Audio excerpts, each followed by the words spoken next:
and we're recording now. Like we'll be doing this enough to where it'll just kind of indirectly happen. But all right, it's good to see Definitely, you. definitely. It's good to see you, friend, out in close to L.A. on the West Coast by way of Montgomery. But we've already done all that, so I'm not fixing to go through the all that stuff again. But you from the Gump? You're out near L.A. What's it like out there right now, man? Oh man, like I say, man, this I don't know. It doesn't seem like it's nearly as dramatic and hostile as it appears to be down you all. But like I say, forgive me, I'm getting my information off of Facebook, so I don't really know what's the climate. But it's actually pretty laid back here, man. I got a grocery store shopping complex a block from me, and so Oh, I dope, run up there. When I have to. dope. I run up there when I have to. Like Now I said, what? we're not they're not doing the thing where it's like a certain amount of people come in at a certain time and shit. They're not doing that. Like you can just go in the grocery store. Things are running out though, but they're getting them in every week. Like when shit first popped off, of course everybody did the same thing here they did everywhere else. They got all of the toilet tissue and everything, but shit, I went in there. And if you can't find toilet tissue at the grocery store, it's across the street at the Walgreens. I haven't had much of a problem. Yeah, exactly. I don't know, man. This is a weird time, man. It's a weird time, bro. We've never lived through nothing like this, man. We haven't, but there's been weirder times, man. Think so? Like, yeah, of course. Hell, how long did the Great Depression last? Like, I'm saying it's like, I don't know. We can point the finger at a lot of things, man. I mean, we can go from what we know, the facts, from what we see on news every day, to the conspiracy theories. But at the end of the day, I don't put too much energy into that. Like I focus more on my day and how I'm Yeah, controlling it, the things that I exactly. can control. You know what I mean? Exactly. I see it as a wake up call. Like my pantry wasn't prepared for this. You feel what I'm saying? Mm. Like my vehicle wasn't prepared for this. Like, and so it's like when you got that when you saw it on news that it shut down. Like running to the grocery store to get toilet tissue, you shouldn't have had to do that. You know what I mean? Mm-hmm. True. Like and so most people did that not because toilet tissue holding it significant value. They did it because they was on their last roll of toilet tissue. You know what I mean? Dude, I hated to go. I had to go get toilet tissue during all that, and it was there. It was low, but it was there. And that's just like as soon as you see it on news, and then like everybody going to get the toilet tissue, your I first was, thought, damn, I ain't got no toilet tissue. I was exactly. I was like, man, I hate. I gotta go get toilet tissue right now and be a part of this whole chaotic moment. But I really need toilet tissue. Exactly, the whole world did, man. And but that's a prime example right there, man. It's like how we living, like, and that ain't just the individual, that's the country. You take for example right now how everybody's so antsy and can't sit still, and the biggest gripe is going to work. And it's amazing how going to work has become significant to life. Like Well, I think it was Gandhi. I think it was Gandhi who say they asked Gandhi what was the no, it wasn't Gandhi, it was the Dalai Lama. mm, It was the Dalai Lama. They asked him what was the most confusing thing about man, and he said that man spends his whole life trying to acquire things, only to eventually watch his life dwindle, mm-hmm. and then give all his things away to acquire life, only to eventually die and never had lived at all. And that's our process. That's it, dude. I'm so tired of that. I was just thinking about this the other day. Like I'm so tired, and that's a great quote. I'm glad we got that recorded. That's those moments make me feel okay when because I mean obviously these don't pay us to do, but we're friends and so we're doing it. But I'm glad that moment was recorded. That's a very good quote.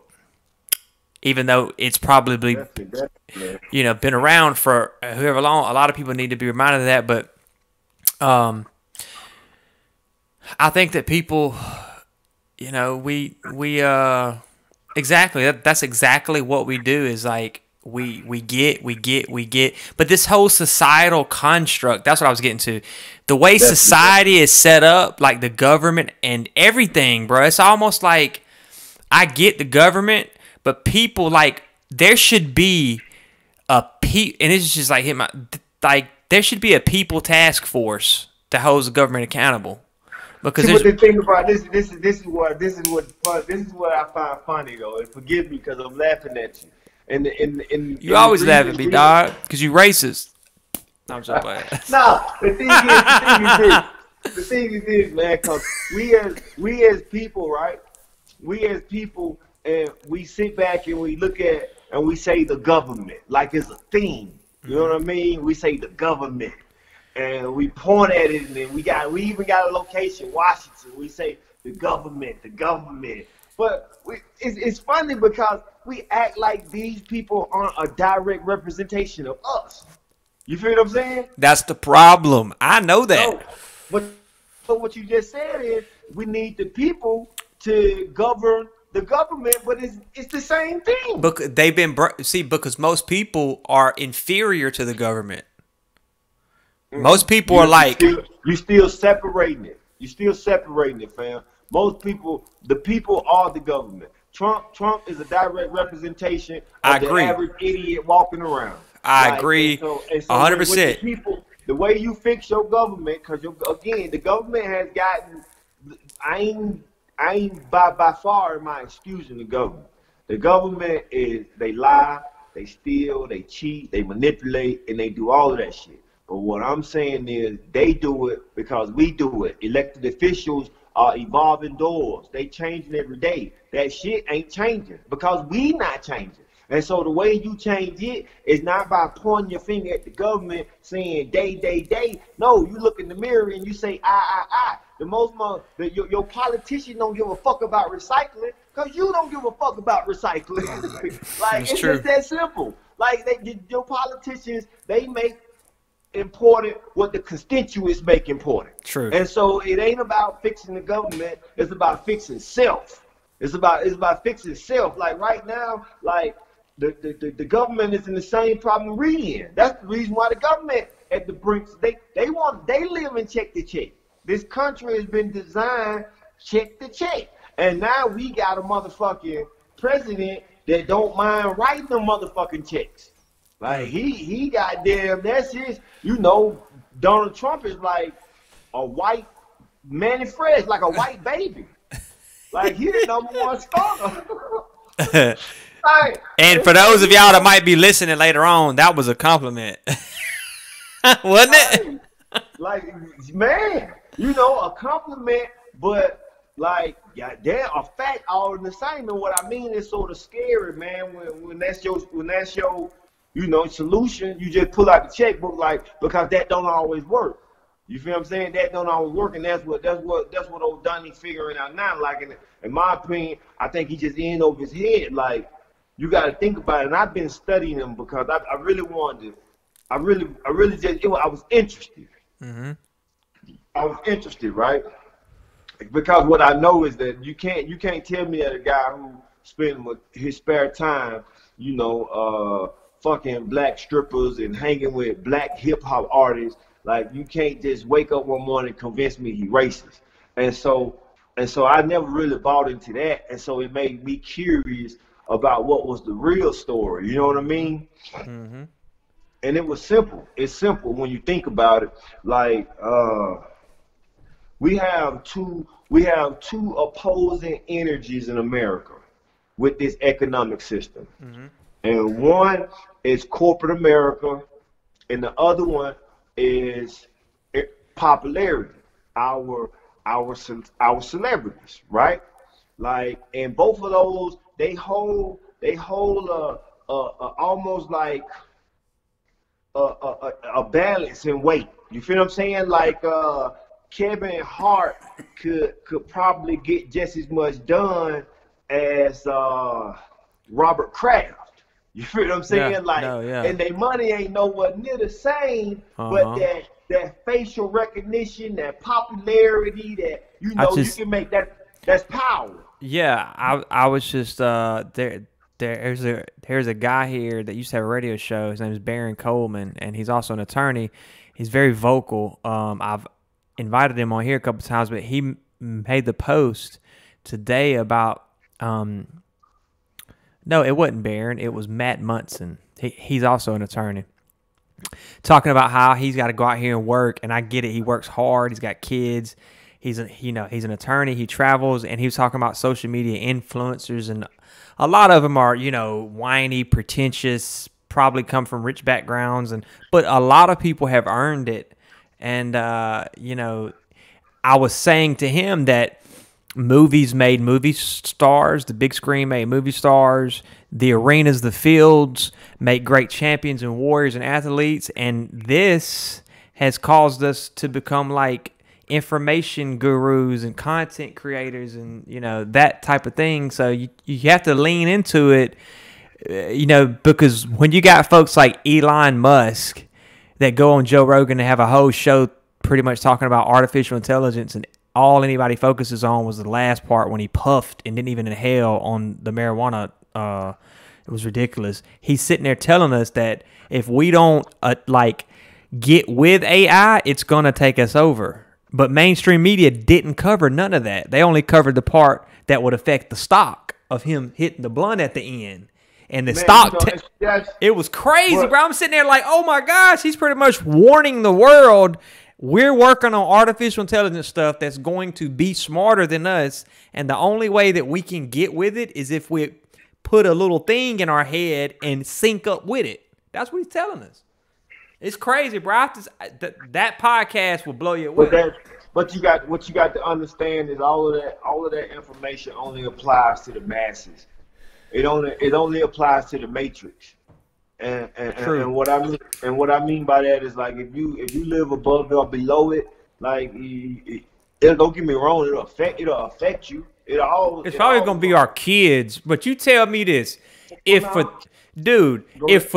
$300 you could get a Neuralink, and I know I'm going off into a rant, and a Neuralink is like a thing that they're supposedly going to put. Mark Zuckerberg is on tape talking about Neuralink. I've heard it.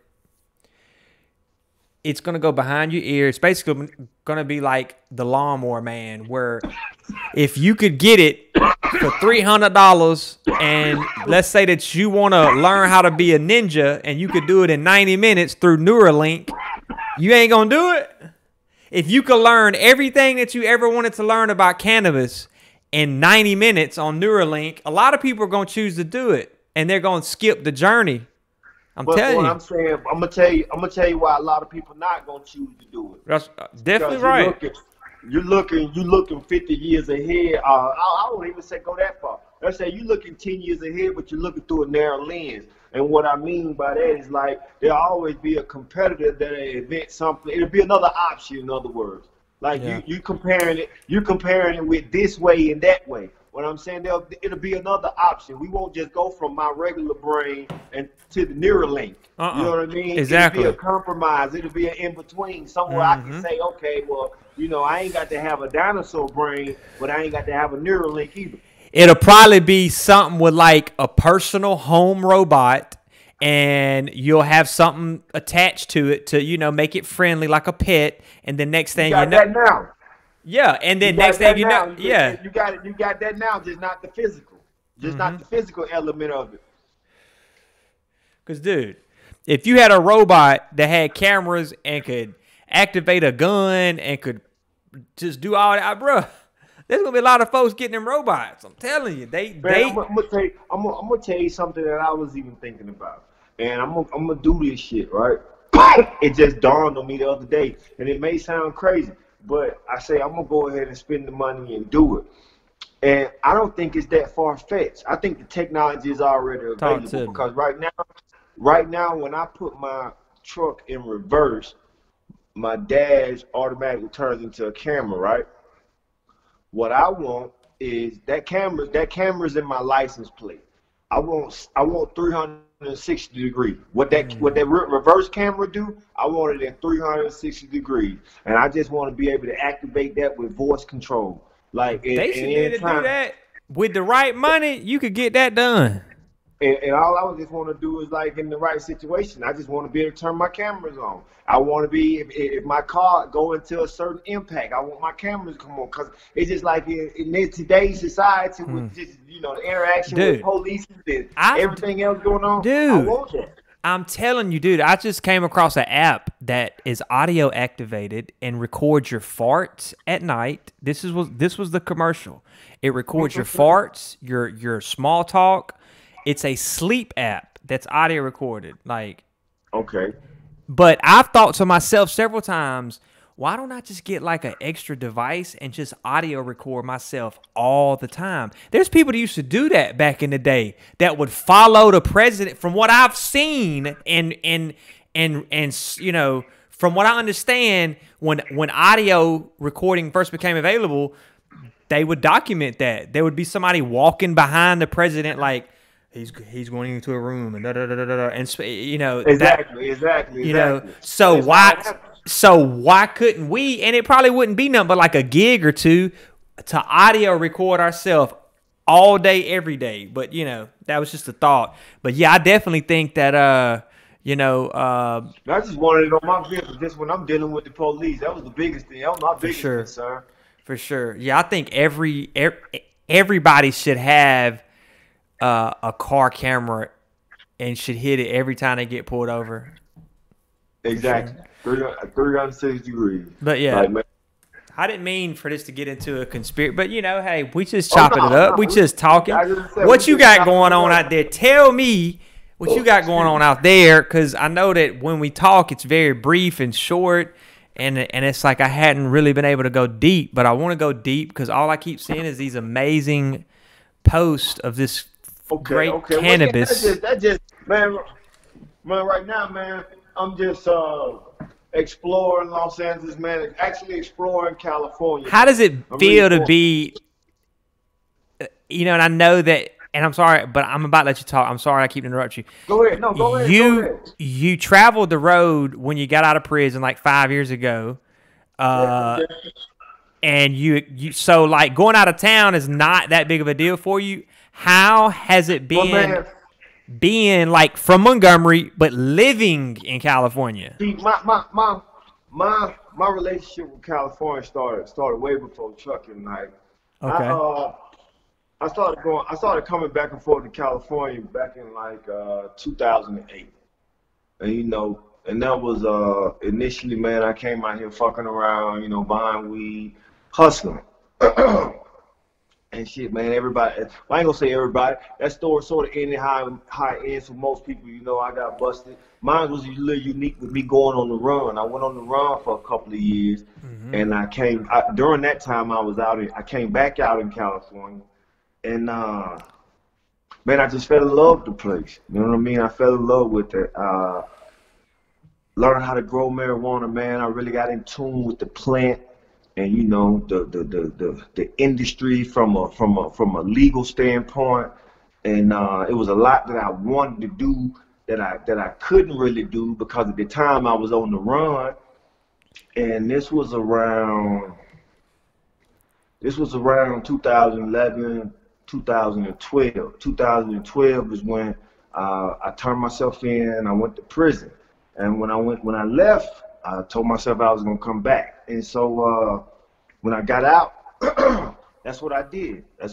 Like you say, when I first initially came home, I wanted to come out here with a structure, so I started the trucking company, and I still had my probation over my head, and so I maneuvered, got that done, and here I am. You know what I mean? Enjoying California, homie, like really enjoying it, man. I'm talking about from Sacramento to San Diego, you know what I mean? It's like, and it's just so much. It's just so much information. Like, I'm getting the cartwheels off of me. Got my equipment, getting set up as we speak. Putting the grow together. I'm doing an indoor grow. That's what my expertise is. But I'm doing an outdoor grow also. That's something I've never done. I did the bulk of my growing in Alabama, and so outdoor wasn't an option. But like I say, I'm gonna Why is get my that? hands dirty. Oh yeah, because it's illegal. My man. I swear I was thinking about the soil. I was like, I thought it. I mean, it's good weather. You know what I'm saying? I know it ain't. Actually, man, believe it or not, the climate perfect. Like Alabama is a zone 2. I think it's a zone 2B. Like it's perfect for marijuana, but like you say, it's illegal, man. But right now, hemp. Alabama is one of the biggest states when it comes to the hemp industry, man. Them farmers down there, they jumping into that market and making that money, man. I'm happy, man. CBD. Yeah. See, matter of fact, now that I mentioned it, man, how's the shop coming? It's cool. It's kind of, I mean, I do it by mostly appointment only. Really entirely. I'm gonna have to get you some of this this top grade CBD. Yes. Out of California, man. Yes, I've had a lot lately. Especially a lot of people have hit me up lately since all this stuff has happened, and it's just been like crazy. But yeah, what I mean, how does it feel? Because I can remember the first time I ever saw like legal poker at a casino. I felt weird. I was like, I'm used to seeing this in an office building, like. Oh man! How does it feel to be somewhere and it's just legal? Man, it's a total mind fuck, man. Actually, I'm still getting adjusted to it. You know what I mean? It's something like, and it's the little things. It's the little things. I was just telling my old lady the other day. Like, let's say for instance, if you in Alabama, right, and you accidentally drop a roach in between your seat. Like, everything stops. If you're in Alabama right then, everything stops. Like, I'm pulling over and I'm finding that roach. Because if you leave it, if you forget about it, and later on, the cops find it, you know what I mean? Or like you and your homeboy done like got in an argument because you done dropped the roach in my car, man. But the thing about it is that roach can end you up in jail. It very well could. That's what I'm saying. Like I'm just like, if you drop an ashtray or some shit, you got to go and clean that shit up immediately. Around here, like I'd be like, well, damn, I can do this later, bro. I ain't, you know what I mean? I can't go to this. So and don't get me wrong. Now I'm pretty sure if you get pulled over and you smoking and you uninformed, I haven't had an experience like that, But I'm pretty sure you could go to jail for it in certain circumstances. Yeah. But for the most part, man, it's 100% legal. So how much can you have on you at one time, like just riding down the road? Man, to be honest with you, man, like that really varies from city to city. Oh, really? Right. But the thing about it, man, unless you just got a shitload of pound on you, man, don't nobody really care, bro. Really? Like they just your things, man. Don't nobody really care. Like you can literally go into the dispensary and then I got a medical card. So the medical card gives me a little more leeway than the average person. I'm dealing with some ailments, man. You know what I mean? Like ailments, my ass. And not even to mention, my marijuana actually is spiritual also, man. For sure. From my meditation. Hey. Allows me to turn the world off. Man, give me a second, man. I'm gonna go get my rolling tray, man. I'm gonna roll it up right quick. Do it. Oh man. If y'all ain't following him, and I'm not gonna acknowledge people anymore. I think it makes it less intimate when I say y'all go follow him or something like that. It's like I'll put his stuff in the bio. I mean in the post. I don't have to. Definitely, man. But nah, man, I was mentioning earlier, we was talking about Trump, man. What I was saying, like... No, you were talking about Trump. I wasn't talking about Trump. For the record. Yeah, you know what, man. Hey, but we can talk about Trump. I don't care. I'll talk about anything. I only want to listen. I'm going to show you. Let's see what we're going to roll up, man. I'm finna roll up some of that. Scoot back. I love the angle, but scoot back because some of your mouth. There you go. No. Don't. Yeah, no. Come up because like some of like, yeah, just don't cut your mouth off. Cause you know, I mean, not that it matters, but I see. but it's good now though. Yeah, it's good now though. What you? So what is that? What is that? What is that? Oh my gosh.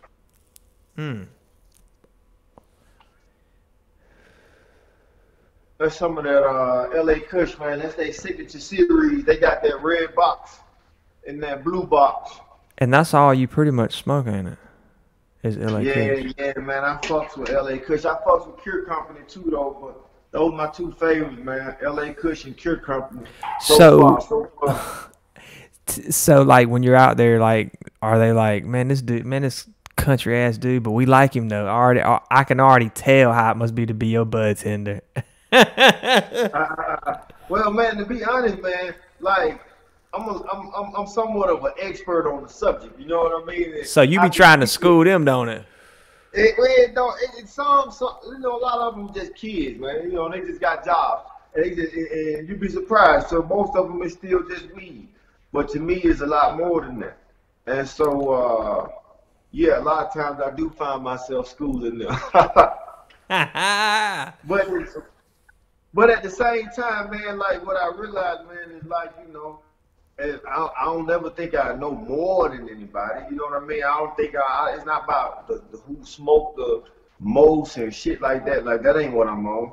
It's just that I know what I like. You know what I mean? I know what I'm looking for. But at the same time, I've learned to appreciate other kind of highs, though. I realize that let's talk about that. Let's stop there. Let's go simple. Because we're like 26 minutes into it. Let's go simple. What kind of, well, let's talk about the different highs. Just simple, like if we were talking to somebody that's never used it before, alien, just come to Earth. I want to try this. Let's break it down. Elementary. Well, the thing about it is this, right? That would be the best place to start.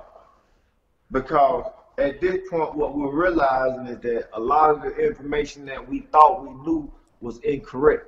Really? See, the whole concept of indica and sativa, that's something that came along in the 70s. Really? You know what I mean? With minimum science. Like think about technology and where it was in the 70s, right?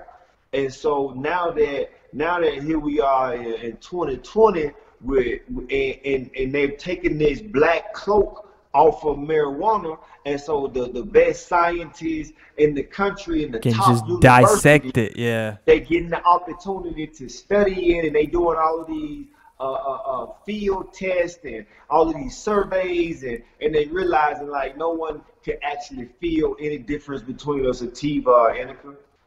It's all about you and your own personal cannabinoids and how they match up to the plant. You know what I'm saying? Thank you. That's what I've said. It's like a hydrocodone, not to even bring the pharmaceutical industry into this, but some hydrocodones or Lortabs make people get up and go. It's been 10, 15 years since I've ever even taken one, but they made me go to sleep. It's the same way with indicas. Like for some people, it makes them able to get up and go. For you know, me or whatever. But that would be dope to go back and research, like who came up with that scale, like almost like Leafly, like who sits around, like that's a job that you should apply for. I would like to apply, like who sits around and says, okay, this made me mellow. Did it make y'all mellow? Made me mellow.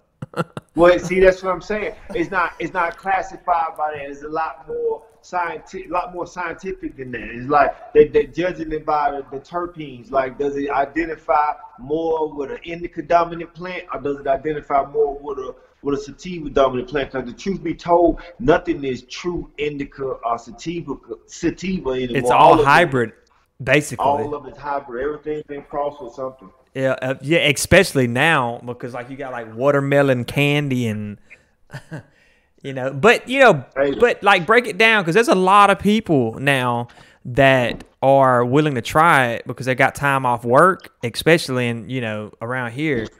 And I mean, what would you tell them? I'm gonna tell you, new micro dosages, man, small dosages. Small Know your doses. dose. Roll your joint, man. Get your son or somebody to roll your joint. Not my son, but a son. You know, I'm talking about the viewers, the beginners. I mean, but here's the thing, though. I can see a little 11-year-old boy back in the day, like rolling his grandpa or his daddy some joints, and wasn't nothing wrong with it. Yeah, ain't nothing wrong with it now. But that's what I'm saying. There's wrong with it really nothing wrong with it now. Because if we was in a legal state and I had a grow, Junior, like, you know, and I've pretty much said this to like other people. I'm like, Junior would be in there. He would be in there trimming, doing something. Hell yeah, he'll be in there because, you know, man, don't get me started talking about that. Oh Lord, I can't even amp up now. It's too late. No, I'm just saying that's what we lost. That's why they control the economy, because we would rather rather give all our time to paying for education and give our kids this education, something that we don't know nothing about, rather than put that in reverse, spending your time with your son and give him a trade that you know and can teach him. Because that's how, bro. That's my dream right there, man. You just helped me realize my dream. I think right here, no shit, like. Man, listen, I'm not ultimately gonna what I bust want my to do. ass. See, it's what people do. People bust their ass to pay for a college education, and the whole thing is, I want to send my kids to college, right? Yeah. And you know, I don't know how that dream got invested in them. I don't know who had planted it. I don't know who told them that worked and that guaranteed their kids anything. But my generation, that didn't get planted in us. It didn't get planted in me. And so what I'm saying is, rather than do that, rather than bust my ass to send my child away, I'm gonna keep them close to me. That's what I want to do. And what I'm building, I'm gonna teach him. He gonna be right here. He gonna be right here. That's what I want to do, bro. And if it take me another 30 years to build it, all I'm doing every day is sitting in my house, studying, growing weed. You know what I mean? Like I'm in this. And how it affects the human body. Listen, I always wanted to go to Amsterdam, right? Mm-hmm. I was talking to somebody on Amsterdam, and I was on a chat, and I was talking to him about weed, and he was saying that the biggest thing in Amsterdam, you know what the biggest thing in Amsterdam is? What? Los Angeles weed. No. California weed. No. Man, listen. And listen. And it's the vice versa here. In 1990, fam, if you wanted to smoke some good weed, you went to Amsterdam. I already know. In 2020, if you want to smoke the best weed in the world, you come to California. LA, baby. Ain't no more Amsterdam. Ain't no more Amsterdam. That sounds like something you should title. Ain't no more Amsterdam. Like a paper, a skit, a book, something. Ain't no more Amsterdam. Ain't no more Amsterdam. It's right here in LA. And you make a statement like that, them other brands would be like, he's got a point. Ain't no more Amsterdam. It's done. Ain't no more Amsterdam. Because, man, you so right. I can remember being a kid and hearing about the red light district. And Amsterdam had these coffee shops with weed, and you could go pick the weed out. And to me, as a 20-something, you know, like you're, you know, from Alabama, that's like, no way, you know. Hey, it was like that to everybody. It was unheard of. Yeah. It was like, you can go do what? You can go pick your weed? No way, dude. It's got to be illegal. And all that stuff, and then I guess now in the dispensaries and you know, it's dumb, man. I'm super pissed at it. Like I've almost been tempted to like, and me and you got this. Well, maybe me more than you, but I don't want to provoke them or invoke them. But man, if a cop was to pull me over and seen a damn like an ounce, man, I'd tell him, man, I got an ounce on me, man. That's what I ought to do, like an ounce of grass, and then tell him, and then it'd be like an ounce of grass from my front yard. No, it could just be an ounce of CBD. That's exactly what I was gonna do and then just like it's have so the camera rolling. Exactly, it's so trivial. It's so trivial, and if you do not know how bad I've wanted to do that, but I don't want to go to jail and put Junior through that because I've been there once from a fucked up landlord that did that. You know the story, but anyway, ex landlord, and that was just terrible. But so anywho, but no, yeah, Hey nah. man, listen, this is what you got. This is what Junior got to get over. What's that? His daddy is who his daddy is, and that's just it. That's just it. And trying to be anything or anybody else is gonna do Junior and Daddy a disservice. And that's just what it is. Because you got to live you, man. And if you got a burning sensation to create some change, by all means, get on your knee, and have that conversation. And whatever you get up with on your mind, Amen. by all means, goddamn execute. Boy, you said something then, boy. Ooh, get on. When you come up, boy, I've done that before, dude. I can remember spending like an hour in prayer at my old studio. It's about 8, 9, 10 years ago. Man, I got up and it felt like I was just I don't know. That's how I know prayer, meditation, it really, really does work. And the more people realize that we are spiritual beings, you know, that's probably my most pain with people, is that we are so spiritual, we are so temporary. We're here to love and give and serve. Man, but we've been corroded. We've been corroded by culture, and it's like so fucked up. It's just mind-boggling. We gave. Hold on. 2 seconds, man. I gotta get a water. You and me both. You alright? You sound like you're dying. I'm back. Man, my throat was extremely dry. But you feel what I'm saying, though? We've been corroded by culture, man. Like, you were born a beautiful, I mean, you're still beautiful now, but you were born this little innocent little baby, man. You know what I'm saying? Listen to me, fam. And the world messed us up, bro. Listen to me, bro. Like, man, I'm trying to flex your bicep, man. Put that thing down, man. Oh, put it up. It's really encouragement. Man, listen to me, man. We give the plug is stuff, man. We give all that away for stuff. Like we literally give it away. It's a conscious decision. We plug in. That's just like right now when you think about it, like people are dying. People are posed with the immediate threat of death, and their biggest concern is stuff, my bills, like, and they live in houses that they don't even go in certain rooms. You know what I mean? Like work all day that don't even get to enjoy it. And so what I'm saying is, like, that is the world. That's why I sit back, man, and I speak to who listening. And who not? I know it's not even worth the time. You know what I mean? Because they so caught up. It's like right now, right? Everybody's plugged in the matrix, and the machine has literally broken. Like there's been a glitch in the machine. Yes, the machine has literally broken. That's the way it feels.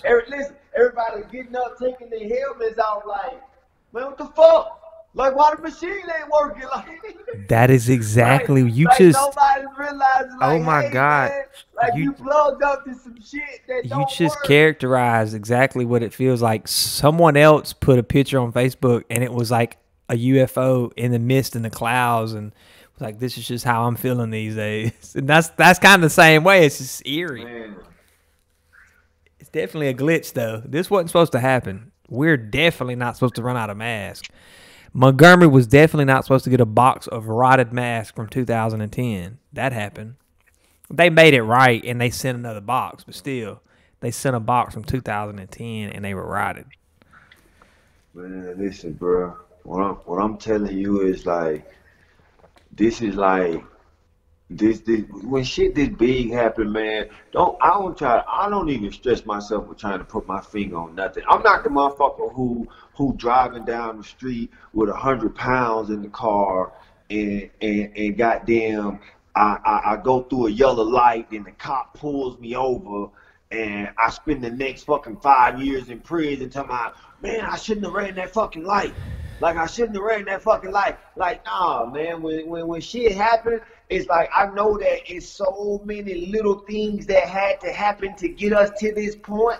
Like you can't isolate no one particular thing and say it shouldn't have been this and it shouldn't have been that. Like we fucked because we was destined to be fucked.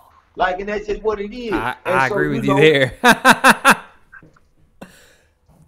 And so rather than sit here and point fingers and say who should be doing what, you look at the role you played in it and you do better.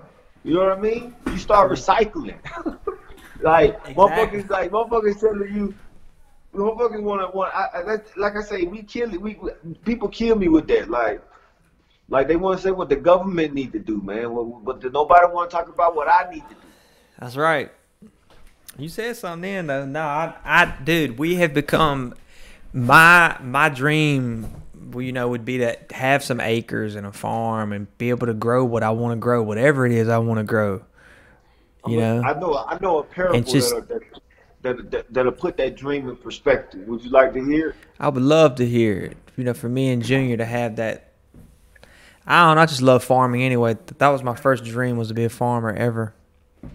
Man, I'm not gonna even go through the parable. I'm just gonna remind you of the parable. It's a knife I cut my blunt with. I'm gonna remind you of the parable, right? You familiar with the parable with a rich guy? He left one guy with like $100, another guy with like $1,000, and another guy with like $10,000. Then he came back and he say, "Oh, what you did with the $10,000?" And that guy had invested it, so he blessed him tenfold. And the one guy, he did the same. Then the last guy, he had took his and he just buried it in the sack and didn't do much with it. And he was like, "Man, I ain't really want to fuck with your shit." You know what I mean? Like, I just wanted to have your shit when you got back.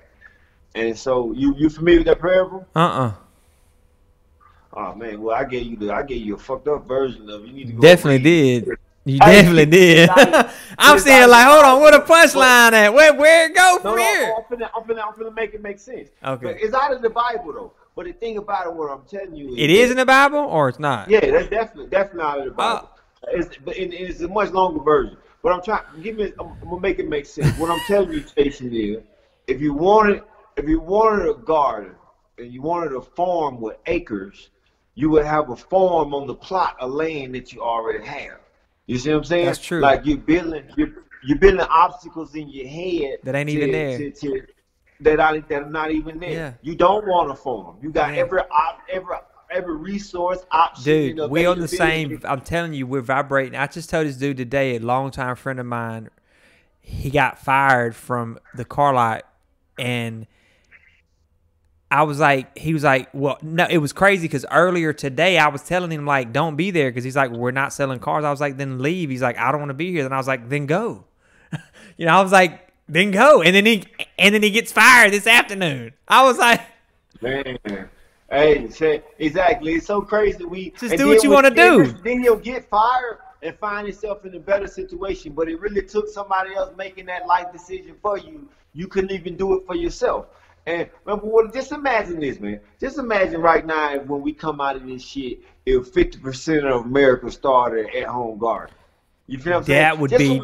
Just imagine what that would do to our dude, that gives me chills because, dude, when me and Junior had a garden in front of our house, to watch it grow, to nourish it, to go outside of ourselves, and it's like people can say it's similar to having a pet. It's really not.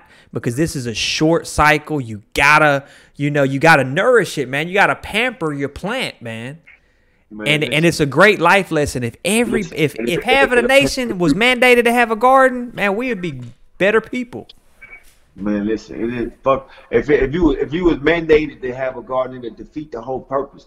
Like you got to have self-will. That's true. And conscious to know how to do what's best for you. You feel what I'm saying? Like you got to have that. And what I'm saying is like having a guard not only benefits you physically, just getting your ass up and doing something, but it'll benefit you economically. It'll benefit you health-wise. Like stop eating all that fucking processed pesticide sprayed on cloned ass vegetables. You know what I mean? Bro. Like and so people just don't realize that, like, how much power you have to do to make your life better. Like the only thing we think can make our life better is getting a goddamn raise. Like, and so I'm telling you, dude. Oh man, you are preaching, man. Like to like I Like, I don't I get me love it. started. No, bro, listen. Lately, bro, like I wanted to stop there because like I've just been, and I have thought about putting a garden in the backyard because I actually I was gonna get out there and like till it or whatever, or how, like I've never done that much, but I'm like, you can just get a shovel and Man, just break listen, up the man. dirt and You're a do fucking it. genius, man. Listen, you ain't gonna have to break up no dirt. You're not gonna bury in the ground that you currently have. Oh, you gonna have like boxes and stuff, right? Well, no, you just go get you some 10-inch plywood, 10-inch wide. That's right. 8 feet long. Right. And get two of them. I got some in the back, man. I got plenty of wood in the back already. Listen, cut Long. it in half, stack it up, and build a bed. A And bed. just build you a square bed. Go to goddamn Home Depot. They got them fucking But why wouldn't I want to use the soil in my backyard though? Just curious. because the soil in your backyard ain't been treated. You don't know if it's capable of growing anything. I You feel can you. use it as a filler. You I feel what I'm feel you. saying? Yeah. But you want to buy you something with some nutrients in it. I got you. Feel you. what I'm saying? I got you. Yeah, it could That's just be been just treated. dirt. Yeah, it could just be just some old. Exactly. Like all dirt ain't created equal. You feel what I'm saying? Oh, that's a profound statement, and I'm not overreaching when I say that. That's a profound statement. All dirt ain't created equal. Hell no, cause that pretty ass dirt that's in Lowe's in that bag. Ooh, that thing. You ain't even Listen, busted man. that down yet, have you? That thing look like it just came out the pack. Nah, I just rolled there. That's a 1.5 grams blunt, bro. So yeah, probably so. Something like that. That's not to be faced. That's gonna get put out. Oh yeah, it get put out a few times for the conversation.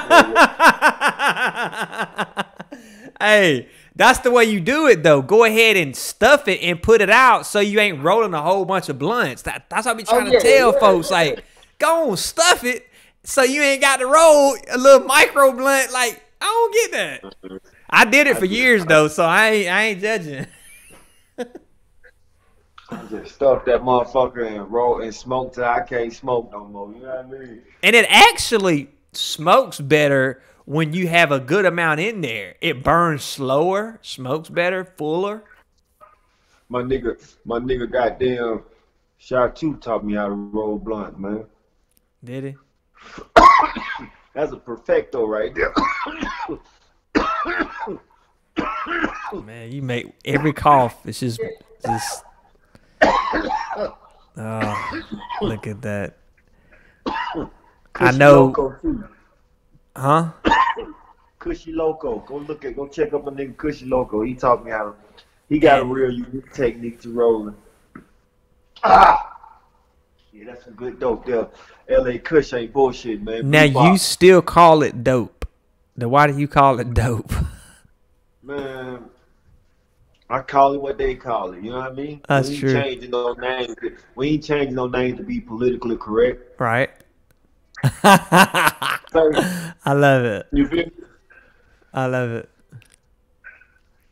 On everything. I It don't matter found what you call it. myself being here just to kind of break it here to not give into the stigma. I ain't listen, man. So you still taking that passive ass approach, man. No, I'm not. Listen, you have to understand, I'm just not being aggressive. I'm being more intellectual with my approach. Like, I say cannabis. You ain't getting nothing done.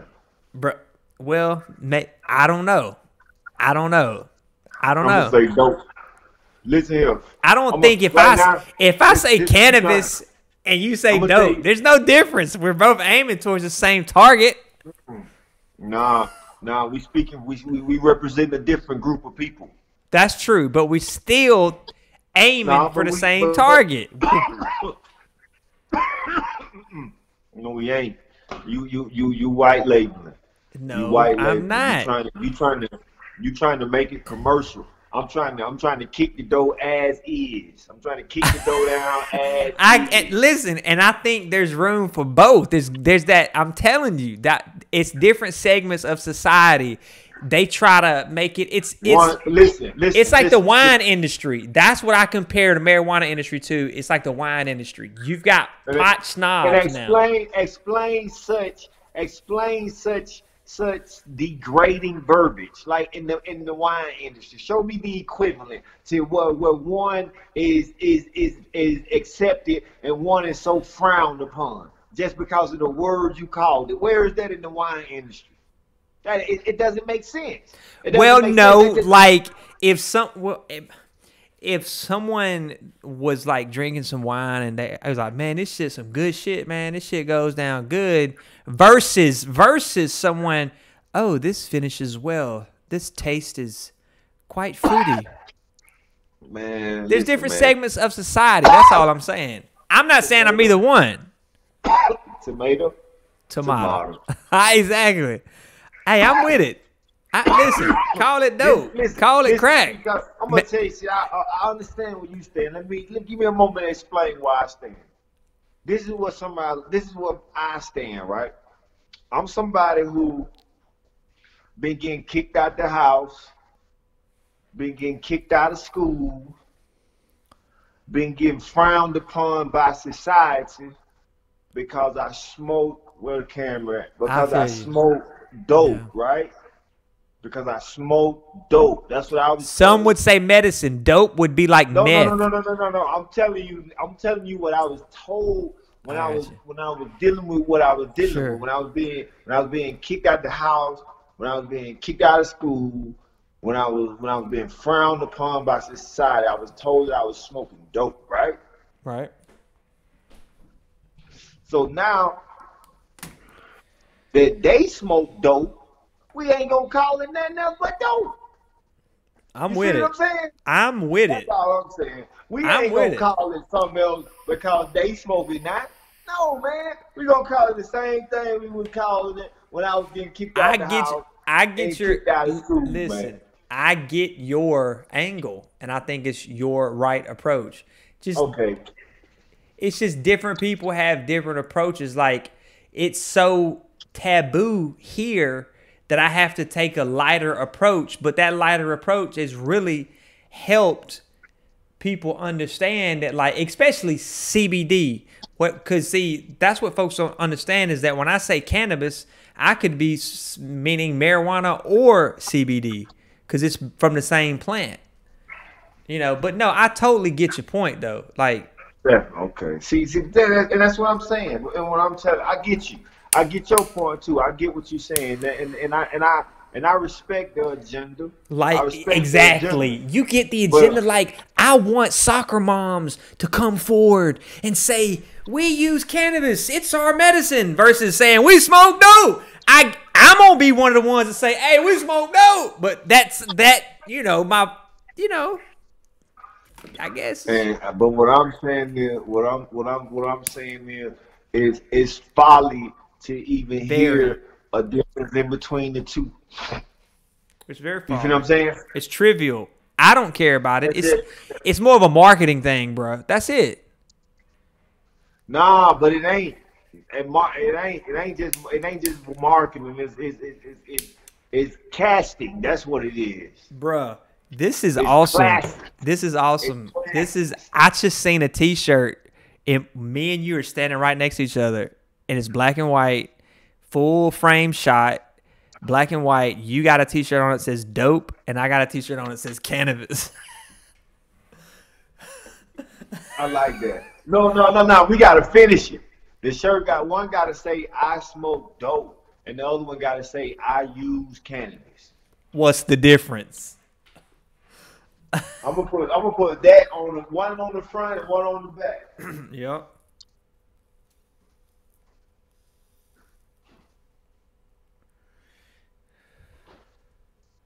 That's beautiful. I'm gonna get them to shirt made.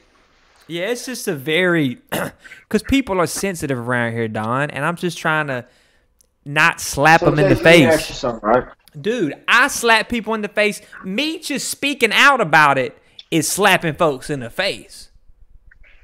Me, just like Jason. Yeah.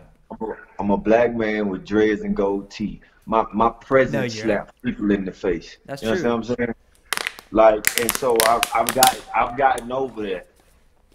I've gotten over I that. feel you. I walked around with my hands in my pocket long enough. Like at this point, man, if you don't know I ain't slapped you, like I'm gonna make you deal with your insecurity. Like fuck That's it, I true. smoke dope. That Hey, is true. That is very true. You do kind of make people look internally very quick. Like you know who you are, and that's what I love about you. Is that like that's one of the things I love about you is that you are really self aware, and I think a lot of people are not self aware. Like I'm see, all for my chick, and I know where I'm finna go off into a chick tangent, but we're just talking. Like okay, let's talk about. look, I'm all for a female wearing a wig and eyelashes and getting her nails done and toes done and being as best as she can be, but at the same time, I'm like, I don't want that to add any worth to you. You know what I mean? I don't want that to. I don't know. Man, my thing about it is like if you identify yourself with anything other than what you see in the mirror, you still dealing with shit. And Yeah. it's just gonna be about how you dealing with that shit. Like and that's the thing. Like as we go through our life, we get conditioned to deal with our shit differently. You know what I mean? But like that's it. But the ultimate goal is to take that journey of self and get to know yourself without all of the extras. And when you do that, you know, life becomes a lot more peaceful. It very much more peaceful, Don. Because, dude, there's a line in a Gnarls Barkley song where CeeLo goes, "The day that I lost my mind, there was something so special about that day. I remember that Man, I let go. I was out that place." And it was like, bruh, that line is so deep because when you do lose your mind, because a lot of these people that we see as loonies and kooks are people that just don't give a fuck about what people think, you know? and you know, and that's Some of them are loonies and kooks, so don't get me wrong. no, I beg to differ. I I mean, beg to I'm differ saying out of everybody, there's some people with mental regardless. issues. Well, yeah. There's always that, but I know what you mean though. You talking about like, and I tell people that. I tell people that about. I use that same comparison, like talking about celebrities, right? And I was like, man, why do you think that celebrities, after being a celebrity for a while, they don't look like you no more, and they start getting a little weird? And That's they right. start getting a little weird. They start getting into shit, and you be like, damn, I ain't think Lil Wayne would be skateboarding, and Yeah. damn, man, I ain't think Yeah. that nigga be trying to be a monk. Like it's so, and you start and you wonder, and I tell people it's because the first thing, what it is not new celebrities. It's not new celebrities. It's after they rode that celebrity wave for a while. Because after you rode it for a while, you find financial comfort. And you ain't got to make a whole lot of money to find financial comfort. The average person can find it. It's just when you learn how to live within your means. You feel what I'm saying? But when you do that and you rid yourself of that immediate day-to-day stress of how I'm gonna pay my light bill, your mind evolves. Because your mind gonna stay busy. And if you ain't thinking about your light bill, you're gonna think about something. And that's how people start. You Dude, find motherfuckers like go ahead. I hate it. No, I want to hear what you got to say. You find people like what? No, like Will Smith's son, who Yeah, man. making his life journey to get water to the world. Like, but like I say, you That's start dope. having those kind of concerns when you surpass the concern of self. You feel what I'm saying? Like Hmm. you start figuring out, how you can have an impact with others, and matter of fact, I posted a book the other day, Chase. I don't know if you saw it. Now, I wanted to recommend that book to you, man. The Power of Now. Is that something you ever heard of before? Mm-mm. I don't think so. Man, The Power of Now. You need to get that by Eckhart. I think his name Tu Toll. Ed But Tolle. Yep. Eckhart Tolle, that's him. Jim Carrey, I think he spent some time with him right before he passed away. I think I remember hearing Jim Carrey talk about a story, and I think he's the one that helped enlighten Jim Carrey. Hold up. Eckhart Tolle has passed away. I think so. He was a young person. Let me Oh, like. I could be wrong, but He might have, man. He had a real mysterious life, so yeah, I don't know, man. He might have. yeah. I think that's the story. Hang on one second. I'm gonna go get another water. But man, how much money I got to make to like have a person around me at all times that like fat sick, huh? TJ. TJ.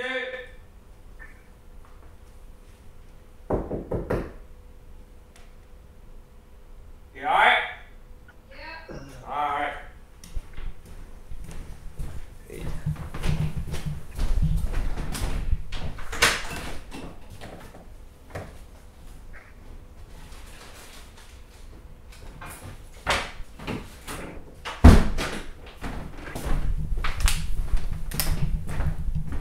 Oh nah, he's not dead. Hello? He's not dead. That motherfucker a lot older than what I thought he was, though. He's 72. Hmm. That may have been somebody else that Jim Carrey was talking about, but I know it. No. Jim Carrey did spend some time with him. Oh, he did? Russell Okay. Simmons. Yeah. He's like a renowned, Ooh. I hate to even say spiritual, man. Just say guru. Because he really guru there. Yeah. Yeah. Like he definitely he just teaches how he speaks a lot on denouncing the ego, man, and like just how you Dude, realize, like, I love that. Keep going. I'm sorry, but like that is so right up my alley, bro. Like, cause I'm so aware of ego, and you know, I feel like I am. I try to be. anytime self, I, me, man, all that's ego, bro. All that's ego, man. You just one organism that's amongst billions of other organisms. You understand what I'm saying? All a part of one organism. And when you realize, man, that you popping out of your mama vagina in America and you popping out of your mama vagina in West Africa was just a matter of atoms and cells, and it's nothing special about you. You feel what I'm saying? Yeah. Like you could have been born into a society where starvation was the norm. And so when you accept all of that as a realization, and you begin to stop comparing yourself to what you see on television and compare yourself to that. You see what I'm saying? And you realize how blessed you are. And so, and you just live like that. And you realize everything is a blessing. Everything is Everything, bro. Everything. Man, listen. And I'm gonna tell you something else what ego do. Ego tries to understand. Ego tries to understand. It's a story in that book, right? And it talks about this guy. He won this he used to walk to work every day. He used to walk to work every day, and like he won this real nice car.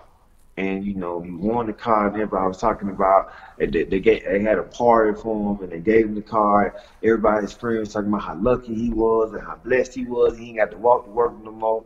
And so he just nodded his head, and it was like, well, you don't seem excited. He just nodded his head. And so one day, driving the car to work, somebody rear ended him. Boom, drunk driver reared end him going like 80.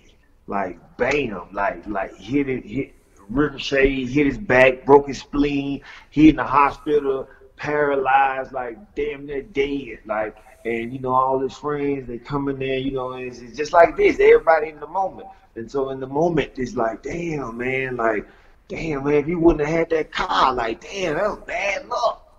Like shit, like fuck man, you wouldn't have had that car, like you've been walking to work for 15 years, you ain't never had nothing happen. As soon as you get that car, but then in the midst of that, the doctors come in there, and the doctors tell them that they found a tumor in his head, and they said they had to rush him into surgery. And so they rush him into surgery, they perform surgery, they get the tumor out of his head, and they wheel him back in there, and he come back conscious, and just like that, his friends telling him, like, damn, man, like, you blessed, man. If it wasn't for that car accident, Right. like, if it wasn't for that car accident, you would be dead, man. You wouldn't have time. And he finally said something. He said, when are you going to understand that you don't understand? Like, we always trying to perceive something that's something. Like, we don't know what's good and what's bad. Like, when you were in the car, it's good. When you had an accident, it's bad. Like, you just got to learn to receive things without trying to analyze. That's true. You know what I mean? That is very, very true. Because good and bad ain't nothing but perceptions that's formed by your ego. That comes from your household and your conditioning and what your mama thought was good and bad. You see what I'm saying? And so you just come away from all of that. You just come away from all of that, man, and you just try to live and let live, bro. And you know it's hard because everything you've been taught goes against that. You know what I mean? Everything you've been taught goes against that. Like Gary Vee speaks on it a lot, man. Just ridding yourself of your ego, man, and getting to know yourself and being able to like find something that make you happy. And that's challenging. As simple as it may sound, you tell people to find something that make them happy that don't cost no money. And the reason that's so difficult, man, because most people's happiness has been sold to them. Like you don't sit there and watch TV so much to what makes you happy has been psychologically attached. You to can't, something. boy. You say that to some folks and they get offended, like you talking about their grandmama, man, because you can't talk about the entertainment industry. They ain't brainwashing me, Man, but that that's because you hold on to most brainwashing because it's become a part of your identity. exactly. If it wasn't, if Dude. that wasn't the case, it wouldn't be brainwashed. Like, Dude, like, I think that this nation, this world, a lot of people, most people, it's just an identity crisis. That's what I see. Everybody's just walking around trying to find something that they can identify with or in, and like they just want to belong. Dude, and I love that dude that you follow on Instagram that you put me on, the dang running dude. And I seen your comment too. I meant to tell you. I seen your comment where you said running is not a group sport. I was like, ooh, he dunked on her. It was like, yeah, like 2 or 3 days ago. He was like, running's not a group sport. Yeah. No, long distance running is not a group sport. That's what it was. And that dude is such a beast, bro. He is. I love that dude, bro. He was being irresponsible for being out running, and I'm like, you obviously, not a long distance runner because shit, that's not a group sport. You know what I mean? That's something you do on your own. Hey, dude, man. That's a very motivational dude, as you are as well. I have really lately been I actually went running. It's been a while ago, but I mean, and I didn't go far, but I guess it's like I know I'm gonna have to go through that stage of like being super winded and sore, and right now I'm just so concerned about it. Dude, I did 25 push-ups the other day. Hold on, wait. I did 25 push-ups with Junior. Played basketball with Junior the other day. It was some good cardio. I felt good. I wish that we would do it more. We should do it more, and we are going to do it more. So the loser of every match had to do 10 push-ups. Well, I lost twice. I did more. I did like 25 push-ups. Woke up next day, I'm sore. Oh, crap. I might have corona. I'm tripping, because I'm mildly hypochondriac, because I'm sore. Like, I'm sore from 25 push-ups, bro. And I used to could do some, like I was like sore from the push-ups, like, and I'm really badly out of shape, and it's where most of my angst probably comes from. If a therapist sat down and talked to me about my anxiety, it would probably all mostly stem from my health in my relationships, and you know me well, and you Can we know me talk well about? to say that. Can we talk about that for a second? Sure, Health, I mean. Then we're gonna get please, on relationships. I want to talk about your health for a second. See, please. because that brings me back to the coronavirus. See, because our our medical system. When I say our, I mean us as Americans. Our medical system has been our Achilles heel for a while. You feel what I'm saying? Like we've allowed the private institute to like to capitalize off the medical world for too long. And that sounds like, oh, they just making money and And they that's part of invest why their I say shit. medicine too, because I'm trying to take a jab at all the damn folks that are on pills. I'm like, this is Definitely, my definitely. medicine. But listen though, and so what we don't did is like what they doing is they stringing you out. They don't heal you. They just sustain life.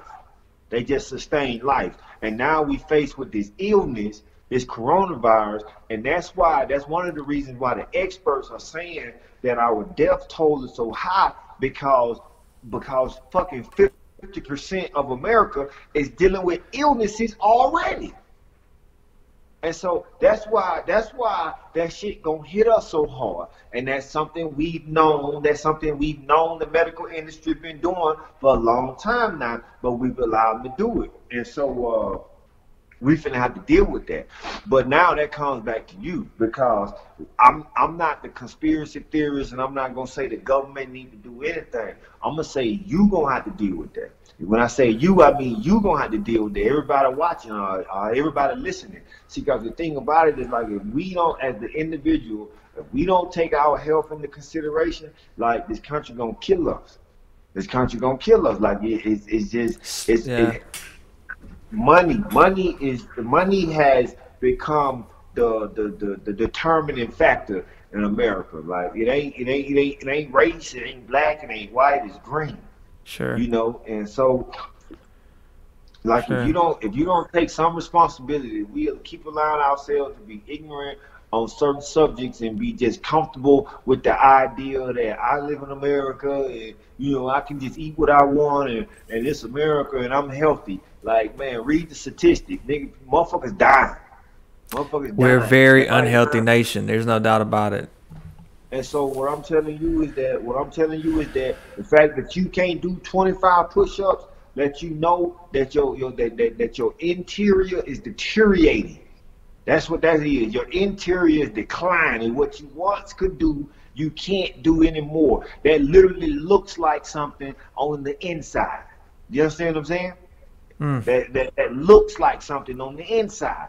And what I'm telling you is that this Americanized lifestyle that we've adopted is cancerous. It's cancerous. Is like is I mean it's just I can go on and on and on, man. Between heart disease, fucking between obesity, between like America is peaking out everywhere. You know what I mean? Like across the charts. But the yeah. thing about it, but you say, well, damn, we American. You know what? You know where else we peaking out too? We still peaking out on lifespans. We still peaking out on that shit too because our science allows us to. Mm, that's it. Yep. Because our science And allows us that's to. and that's what and I thank you for holding me accountable and I really uh I gotta I yeah no I daily at least 20-30 minutes a day I'm gonna Man, go do listen, some man. cardio. Listen, man. It's vegetation. You can put it back there in your backyard in the ground that'll grow itself. You feel what I'm saying? It's Yeah, shit that'll grow itself. You got animals that you plant one time and they reproduce once a year. yeah, Like man, this is what I'm telling people. I was talking to a woman the other day. Excuse me. Because women got it bad. Women got it bad. Now, woo, black women have it even worse. That's another subject though. But what I'm saying is that we get these economic titles. we get this economic success, and we wear it as badges of honor, right? We wear it as badges of honor. Let's say, let me give you one that makes no fucking sense at all. Something, somebody go to school to work in the health food industry to be some kind of fucking nutritionist, right? And she just basically studying goddamn book terminology of what food do and don't do, and she wear that as a title. You know what I mean? She make $100,000 a year and she's accomplished. But then she's faced in a situation like this in a pandemic, and here she is a health nutritionist and can't even tell you how many weeks it takes to produce an onion. You feel what I'm saying? Because what I'm telling you is like we've exchanged knowledge for education. See, because education is like knowing a lot about a lot of shit that can't do nothing for you. You see what I'm saying? Knowledge is knowing about the right shit at the right time. I like it. That's very dope, bro. Like, see, I can educate you on rocks. A motherfucker go to school for goddamn fucking 8 years to be an archaeologist, and all he know is about goddamn a rock. And how to dig and clean it out. You feel what I'm saying? I'm sure there's a lot more goes into that. I don't want to be the naive. It makes $150,000 a year. But what I'm saying is like it can't change a tire. You know what I mean? And so what I'm saying is like that we gotta start like teaching ourselves and teaching our kids how to sustain without it being contingent upon another entity. You feel Question. what I'm saying? Real quick question. Are you for welfare? Are you for food stamps? I guess I probably know that you for them, but do you think that people depend on them too much? I mean, and abuse it? I'm a realist, Jason. I'm a realist, man. And what I know is that you can even date back to Rome. Any society has always had that. You know what I mean? Yeah. Any society has always had that. It's just like you're gonna have to take care of your poor. And the only things that change is the stipulations of who's considered to be poor and who's not, and how much you get and out. And I don't have enough. But see, that's the thing, though. It's like I'm sorry to interrupt you. Go ahead. No. I was just saying, like, when you get the detail, like when we accept the fact that okay, it's something every society has had, and so therefore we deem it a necessity. Now it's just about the specifics of who get it and all that is. Man, I just ain't got enough input to have an opinion on it, fam. Like, I don't know who get it and who don't get it. I say if it's there, like, shit, give it to them. You feel what I'm saying? For sure. And the reason I ask is because I think like you're talking as if you're like, hey, get out there. The system listen to me. I ain't gonna never blame the system, especially not when you're talking about a system that's giving something away. Like, what's the argument that it ain't giving enough or that it's giving too much? Either way, I ain't gonna never blame that. Like that, right? That ain't. You know what I mean? Like that people, to me, and the reason I ask is that it sort of subconsciously trains people to be dependent and content with a government handout. Man, if you can subconsciously train a person to be dependent with a handout, what were they gonna do without it? No, I'm not saying that some people don't need it. No. Listen to me. If a person could be subconsciously trained to sustain with the bare minimum, what were they going to do without it? Where is that person's mental state? You see what I'm saying? Like, what was he actually capable of? You're looking at it like you was trained to be content with the bare minimum. I'm looking at it like he's just that's his plight in life. that bare minimum is his peace.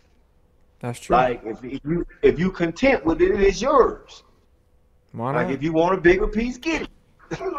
It's That- just, you know what I mean? And that's what I'm getting to. It's like you're exactly right. And if you're content and you're happy and you get, that and that helps you and you need it, I'm all for the right people getting it. I ask because it's I think it's to me, I think the government is funding these because, dude, I know people to get food stamps or a couple people, and they hitting every aisle in the grocery store. And a nutritionist came and stayed on my bus. I think I told you this for 3 days. And she took me to a grocery store, and she was like, look at the outside of the grocery store. It's where all the freshest stuff is held, even the beer. Look at the inside of the aisles. It's all processed. Stay away from that. And he was like, try to stay on the outside. A lot of it's processed, the meat's processed, but at least you get like healthier stuff. Listen to me. I one up you. I one up you. So How about know what you want before you go in there? That's what I'm saying. But here's what exactly. But here's what I'm saying. To that point, I was saying it's almost like to me, it seems like almost like population control because they're giving you the money to go buy the bullshit to kill yourself. Go ahead. If you're going to be that irresponsible, get yourself out of the way. That's the way I feel. And what I'm saying, so, okay, if we consider that, and you're saying the alternative is don't give it to them, like there's no solution. Not at all. We know what Not I'm at saying. all. If we consider that there's no solution, that's a machine. Like it's doing exactly what it want to do. Like there's no solution. You just go. And you can't beat if it's that big. You can't beat it. See, but I don't think it's that big. You know Why? what I mean? My question is just like in the system that we're paying some people to get obese and unhealthy. We're paying people to get But listen, and you're arguing the points. But my thing about it, you're not arguing the alternative. Like a person that will sit up and eat till they get fat and obese, like, and you're saying not giving them the food is gonna somehow fix that person? Like, let me. I'm not saying not giving them the food. Hey, I got a story I want to tell you. And I'm not judging nobody that gets food stamps. No. I get what you're saying, but I want you to view it from a different perspective because you're looking at a problem. And you're saying, hey, it's more of a conspiracy, yeah. No. You're saying it ain't even a conspiracy. It's actually a problem. You're saying that hey, true. Man, it's a real problem to me. Yeah. We giving these folks this shit. This is something we ought to cut out. And I'm saying, cut it out for what? To do what? Why? Like it's just so many more questions I have. But let me explain it. Let me explain why. Let's take a homeless person, right? Let's take a homeless person. Now, let's say we walking down the street, right? And this homeless person come up to me and he begging. He said, hey man, I ain't got no, he got this lie, right? He got this good lie. He's like, the gas can lie. He got a gas jug in his hand. The gas jug lie. Please do the gas jug lie for me. And so he like, hey man, my car right down the street, man. I ran out of gas, man. Man, all I need is $5. Run out of gas, man. I'm just padding. So I say, boom. I give my $5, right? And then you tell me because you don't see him out here running the same lie, right? You say, man, shit, big head, man, he just tricked the shit out of you, man. Like, man, you gave him them $5. That motherfucker don't need no gas. Like that motherfucker need no gas. That motherfucker tricked you. And I'm like, did he really though? Like, did he really though?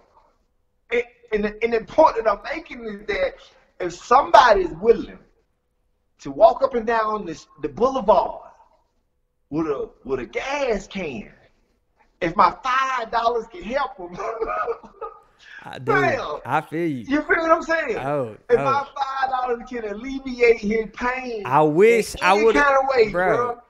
I wish I would have met or seen you when me and Uncle Duck was coming back from Atlanta about a month and a half ago.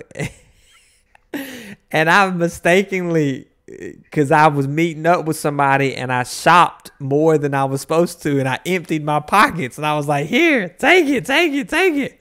And so I was like, "Okay." And I accidentally gave him the gas money. And so for the first time ever, and you see here Uncle Duck, he's cussing me out. I don't give a fuck. I don't give a damn. I go to sleep right here. I don't give a hot damn. I ain't doing nothing. He gets pissed. I'm like, oh crap. I gave him I just had a brain fart, bro. I thought I had like $60 more in my console, which come to find out I could have anyway. And I was like, damn, okay. So I'm riding around Opelika, Auburn. My gas needle is like almost at E. And I literally asked a couple people, like, for a couple bucks. I couldn't get nobody. I had people looking at me like I was a degenerate, bro. Like, it was a very humbling experience, but nobody gave me the money. So I punched it. We ran through Auburn, made it all the way to the back of Wall, like right before you get to Atlanta Highway. It started running out of gas, so we started shaking the truck to get the gas moving and made it to the Chevron, coasted down and made it to the Chevron right there by Middlene. True story. True story. And I got my friend Allison to like bring me like $5. I was like, please bring me $5. I'll give it back. But yeah, no, yeah, but oh man, listen, I've had, you believe it or not, I've had similar stories where nobody gave me, but that's not the determining factor. True, I get what you're saying. It don't matter if he tricked you or not. That's the way I feel. Like, if someone's gonna ask me for a discount or something, I usually give it to them because I feel like they asked me for a reason. That's so what I'm saying is, if this country can spend $30 trillion on fucking guns, like, fuck it, man, get them folks some food if that's what they want, man. We're gonna make them a little better. Hey, hope that it keeps them from breaking in me in your house. And you know what? As we were talking, it's not the government that I got an issue with really on this. It's the food makers. It's the Nestle's and the Biscos and all them folks that are making it. I said that for Monsanto. I defended it for a reason, though. I defended the machine in that sense for a reason, though, because it ain't even the Bisco and them. It ain't them. See, because that's too big of a giant. That's too big of a giant. And why take on the giant and not take on the motherfucker with the spoon? You feel what I'm saying? The motherfucker with the spoon. That's the problem. It ain't the Bisco. It ain't. I don't know, Don. Okay, one would argue now. This is me and you could have probably had some very philosophical conversations back in the 1800s. I could see us being friends and both like, here, man. One could say that's relative, though. What you just said is relative. Which means, like, and hear me out, if you're presented with a buffet of bullshit and that's all you got to choose from, whose fault is it really? But that's not all you got to choose from. It's not all you got to choose from. That buffet of bullshit is capped. Listen, I'll even go as far as saying that buffet of bullshit has 100 years of science and psychology to make you buy that bullshit. Oh yeah, and it's been injected in you. It's been injected in your audio and your visual, goddamn, every day since you've been on this earth. I'll go as far as saying that. For sure. But at this point, you have a choice. At this point, the God that created you, every day you wake up, you got free will. And I'm going to tell you how powerful free will is if you don't believe in it. All you got to do is walk up to a person and slap the shit out of them. Like, listen, they will instantly inject their free will. Nobody will go about their day. Nobody will go. I guarantee you now, one person will go about their day. Nobody gonna say, man, I got to go to work. Nobody gonna say, hey, I'll deal with this later. They gonna instantly, goddamn, immediately be in that situation. And that's what I'm Exactly. telling you. And that's what normally does it for us, trauma. You know what I mean? Dealing with some kind of bullshit make us wake up. It jokes us out of our day to day. Dude, I was thinking about that. I ain't even gonna lie, dude. I was speeding, and I can't say this, but I was speeding out on the interstate, and I was like, I don't want something dumb to happen because I'm speeding for no reason. I ain't really got no reason to speed. Man, where you going, man? See, that's why you gotta smoke some dope, man. See, where the fuck you going, man? Chill out, like, nigga. You gonna miss something. You ain't gonna see something that he intended for you to see, man. Cause you were trying to get to work. Like, you feel what I'm saying? Like, I don't live in that no more, man. It can be late. I'm just enjoying it, homie. You know what I mean? Well, part of it too is I like to go fast. Like Man, listen, man. Like if I had a Lambo, I would be like, "Hey, get in your car and run safety for me. I'm gonna see how fast I can get from Montgomery to like." What I'm saying. Listen, what I'm saying. Indulge. You got to learn. You got to love yourself enough to indulge in your pleasures. You feel That's what I'm saying? There are luxuries and there's resources in this beautiful country where you can get the opportunity, man. You can spend a couple of $100, man, and come in Nevada and go goddamn 150 miles an hour around the goddamn track in a Lamborghini and get that thrill without your motherfucking life being on the line. You feel what I'm saying? And my freedom. Exactly. You can do this in a controlled environment, and so that's what I'm saying. But listen to what I said though. You got to love yourself enough to do that. That's right. That's exactly right, man. It's just as simple as putting on your seatbelt. Hey, listen. I was having a conversation on a day, right? We was talking about changing, not necessarily changing the subject, but sort of talking about raising kids. Talking about raising kids, right? And I read this piece of literature, man. It's called the Road Less Traveled. The Road Less Traveled. And they was talking about, you know, the different techniques and ways people go about raising their kids. And it was saying that the only way to raise your child is by loving yourself. It's by truly loving yourself. And then the one dude was like, give me an example of that. And he was like, if you overweight, instead of going to work, get up and go work out. Say, fuck my job. And then the dude say, oh, that's gonna get me fired. That's big. I'm teaching my son to be irresponsible. And the man responds to that was, no, you teaching your son to love his job more than he loves himself. And the result of that is going to be him dying at work. That sounds like something that old Dan Pena would say. Man. And so you got and so the thing about it is like you only going, you can tell them that all day. You can tell them, man, love yourself. But when he see you neglecting yourself to go to work, that's the same. Dude, I feel like that when you creating the matrix for him. He's never seen me. He's never seen me in shape. There was once upon a time where I was in shape. It didn't last very long. Stop personalizing the conversation, man. We talking to the audience. No. All of a sudden you went to me. What do these come from? Listen, I said that earlier when you walked off. I said, I want to try to stop making it sound like I'm talking to people because we're just having an intimate conversation and they're listening in, you know, versus us kind of like performing for them. We're just having a conversation. Well, not necessarily. The thing about it is like, I just don't be wanting to make it seem like I'm talking at you per se. You feel what I'm saying? I don't, bro. I love your accountability. I need you to talk at me, bro. If I could afford it, I'd pay you every day to video chat me and cuss me out for what I need to be doing. Hey. Well, yeah, man. Well, I don't want to sit here and critique you, man. Like, you know, that ain't not critique me, but just hold me accountable. This XYZ. Have you done XYZ today? Okay. All right. Well, since Oh, since you say so, I was saying if I could pay you, but since I can't pay you, I understand you ain't got the time to do it. You know what I'm saying? You ain't got the Nah.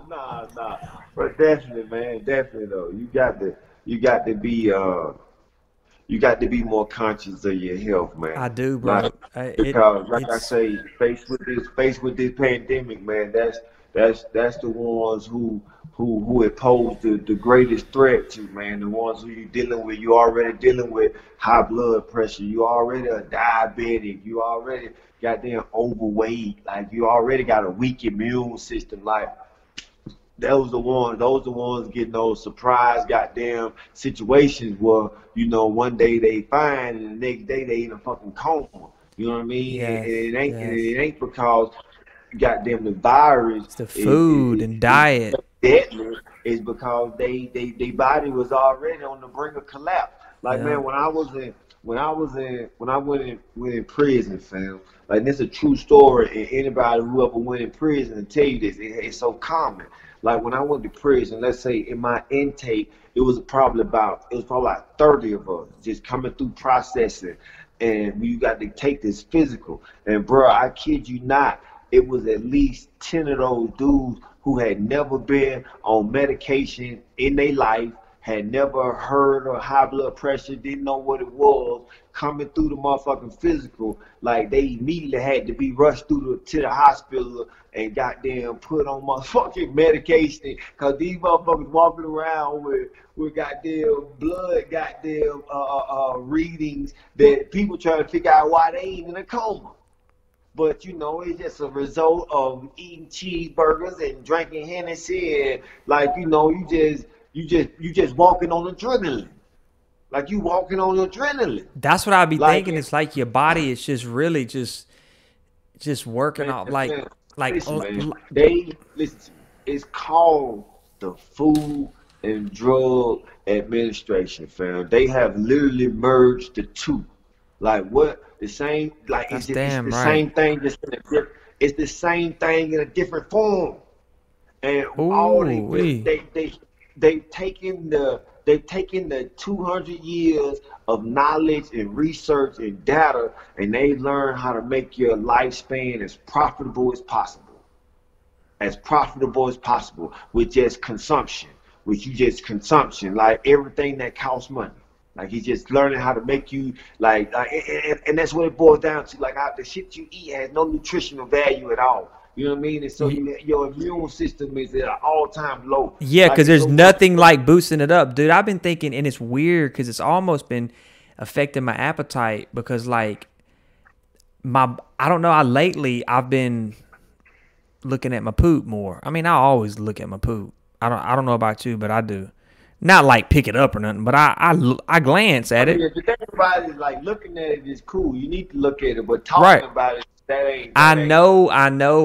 But what I'm saying, Don, is that like I've been looking at my body. Talking to the audience now, fam. You ain't talking to me about the poop. Whatever. Listen. You talking to the audience. It's just us talking. So I was thinking like, look, though. Seriously though, like. Our bodies are literally machines, bro. If we eat, that's dude. A machine. The thing about it, when you think about it like this, is like the machine ain't nothing but a replica of your body. Like there is no ingenious idea. Like if you think about even a car, like from all the way from the respirator being the lungs to the engine being the heart, to like the whole concept is like a replication of the body. That's right. And so you know, when then your liver being the filter, like right. You know what I mean, like yeah, right. No, I've just been thinking of like, and it hadn't just been recently. I guess the older I get, the more aware of my health I'm becoming. Like, man, I'm pushing 40, and like I eat crap. And I can notice like oil from like a oily, greasy salami sandwich. It's just like, you know, it's bad. Like I'm like, my body's just, it's eating it. There's nothing happening. It's not grabbing any nutrients from it, and it's just dumping it out. So why am I even taking it in? Can I? That's why I was talking about poop. Yeah.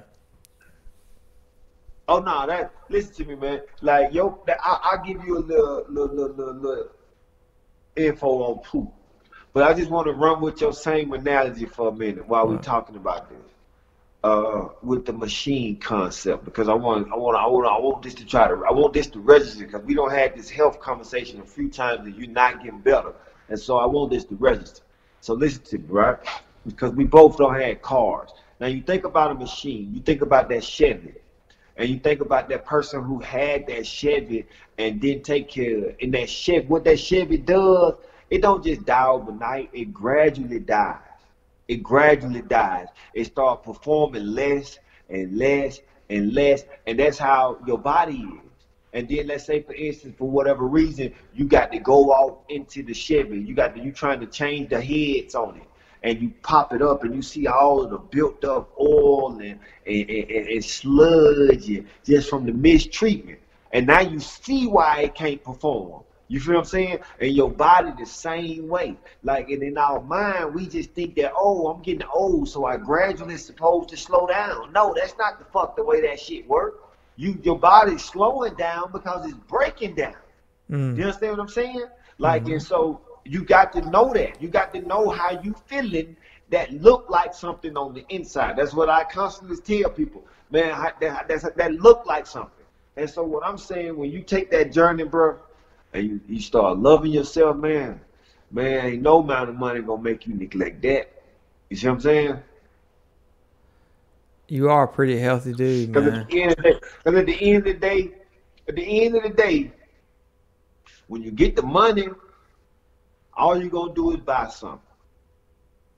So what it boils down to, whatever you buy, whether you buy some shoes for your kids, whether you buy a purse, whether you buy a car or a house, whatever you buy, when it boils down to, look at it, because you love that more than you love yourself. You feel me? That's true. Hey, man, thank you for that. That hit me pretty good. Thank you. That was I'm good. telling you. Nah, bro, it's dude, it's the perfect concoction, man. Get up, go walking, man. Yep. You should be able to start this time, this time, right now. You ain't got nothing but time, man. Like, you should be out walking. You should be out walking. You can they let like that they do. Are they encouraging? They encouraging us to walk. Are they encouraging Yeah, y'all to walk? yeah. They encourage in outdoor activities. And see, that's what I'm telling you. Get out, go walking, do you some filming, man. 30 days from now, you should be able to walk you 5 miles, homie. 30 days from now, you say, hold on. Lord, wait a second. So you saying in 30 days I can only walk 5 miles? Did you just insult me? Hold on. Is this my ego or is this my competitive, just natural nature? Man, listen. Because I'm not very competitive, but I'm like, hold on. You saying I can only walk 5 miles? I could jog 5 miles. Cause possibly run half of that in a month. Matter of fact, I could run all that, man. I could run me 5 miles, 30 days. I put something on it.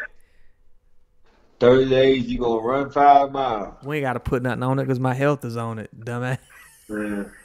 Nah, I want to know what, because I'm willing. I can run, bro, in 30 days. If I condition myself right and I walk a mile and I gradually bump it up, I could train to get up to 5 miles in 30 days. But you ain't challenged me, so you know what I'm saying? I'm just going to... I mean, I'm just playing. Think about it. You're right.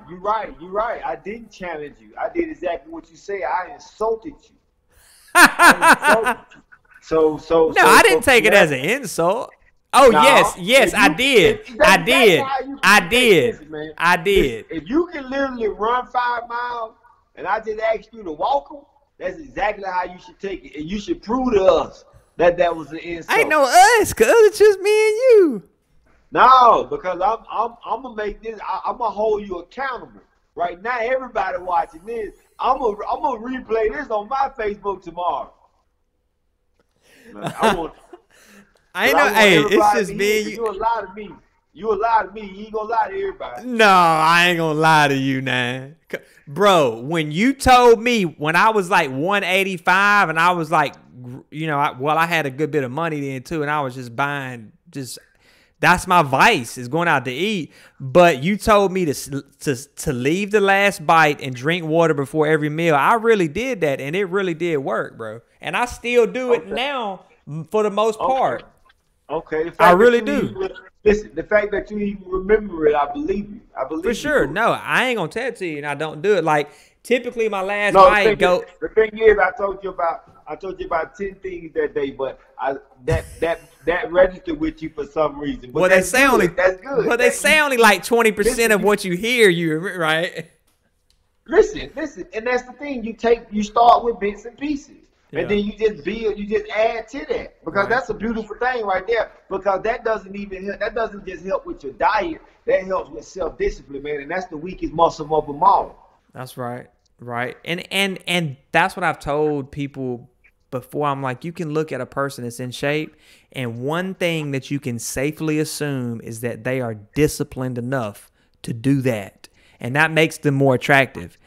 Not in a bad way. Like, I'm attracted to businessmen. I'm attracted to hot women. I'm attracted to, geeks that know about tech, not in a romantic way, but just in a law of attraction type of way. And people are attracted to people with discipline. It's just a fact. Yeah. Hey, man. What you think about the fucking Tiger King? Oh, we're going to really bring that up. I didn't expect you to bring that up. I really didn't. Hang on, man. I got to find my butane because I got one dab left and I'm finna take it. Hang on.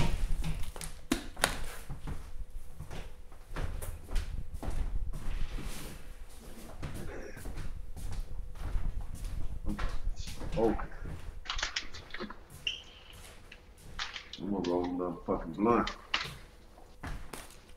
So did you watch the entire Tiger King? I might fell asleep on some of them. Well, then we can't even have a legit conversation about it then. Nah, it was actually a good show though. It was just that, It's dude, whoever the people that made that like documented it and edited it, dude, they're the ones, they should win every award there is. Cause they rounded it up to this crazy dude. Everybody's like, I don't know why, but I just like Joe. I'm like, them dudes that made that documentary, if I was running for president, they would be running my campaign video. Well, the dude who made it, they was interviewing him doing the whole time. Yeah, I know. Yeah, and he cashed out. He ended up cashing out. So, and then I think it's gonna work out for Joe. I think the other people gonna get arrested and Joe gonna get a little of that time off. Yes, because he went to PETA. Did you see where he went to PETA?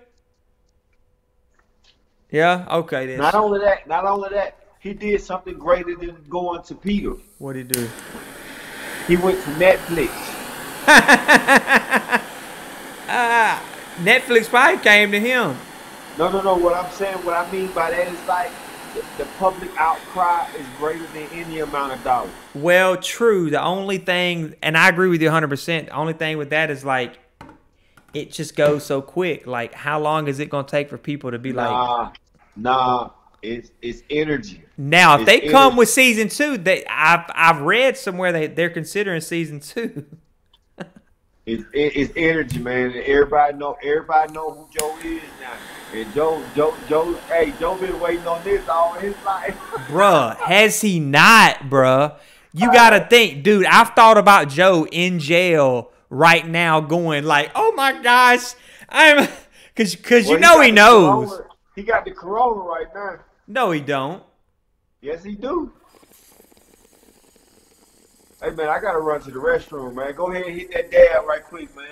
Put some light music on, man. Brief intermission. See,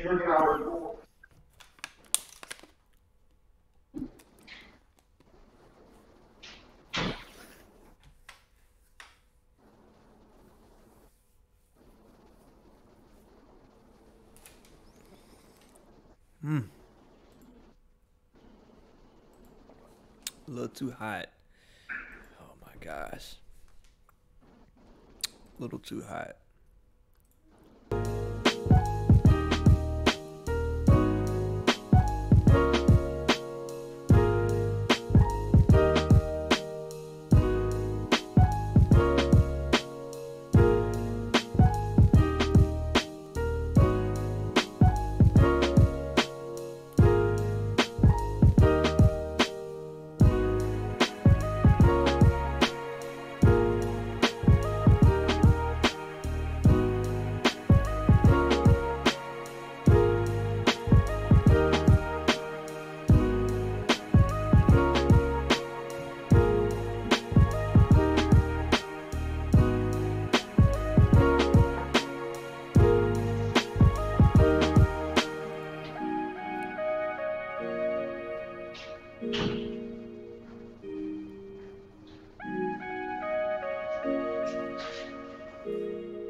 Yo, I got something I want to ask. What was we just talking about?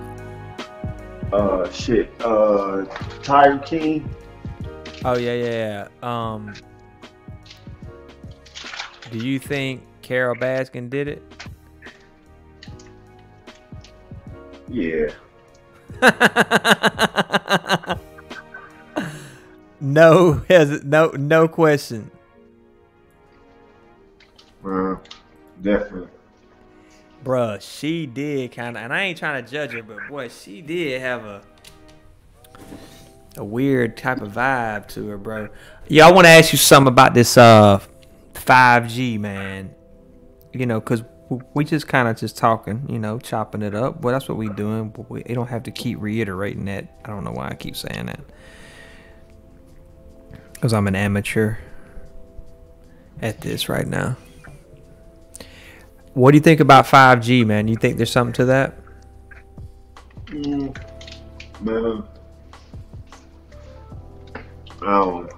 not really. Have you researched it any? Yeah.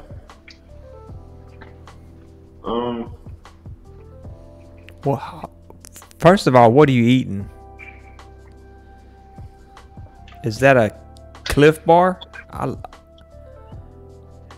Oh, okay. Not bad. Oatmeal. Not bad. Yeah. I like them Cliff Bars, man. They will fill you up, bro. And they're made in Cali, I think, or Colorado. I ain't familiar with it. Cliff Bar? Oh, they're great. It's a nutritious protein bar. So yeah, I don't know. It's a lot of stuff with that 5G, bro. That I even before this, like a year and a half maybe ago, they come out with an article and I read it that was documented by real scientists. I went back and researched the scientists. See, anytime I fact check stuff, really, I try to fact because there's so much bullshit on Facebook. Like, you just got to go back and fact check shit. So okay, I'm listening to you. Tell me what you come up with. And so I'm pretty, after listening to a former, man, I gotta take one of these headphones off so I don't yell. I'm trying to remember not to do that because I've heard myself on some of these podcasts and I'm talking like this because I can't hear myself because I got both headphones on. Anyway, I was listening. The one piece of content that I saw that really got to me, and I've read several things from a scientist. He was saying that this could be the worst thing, and for it to have been rolled out during all this and it's still happening and they're still putting up 5G and it did happen in China and it's something that's in Time magazine. It's on national press where last year this time we wanted to get it in. 5G is faster.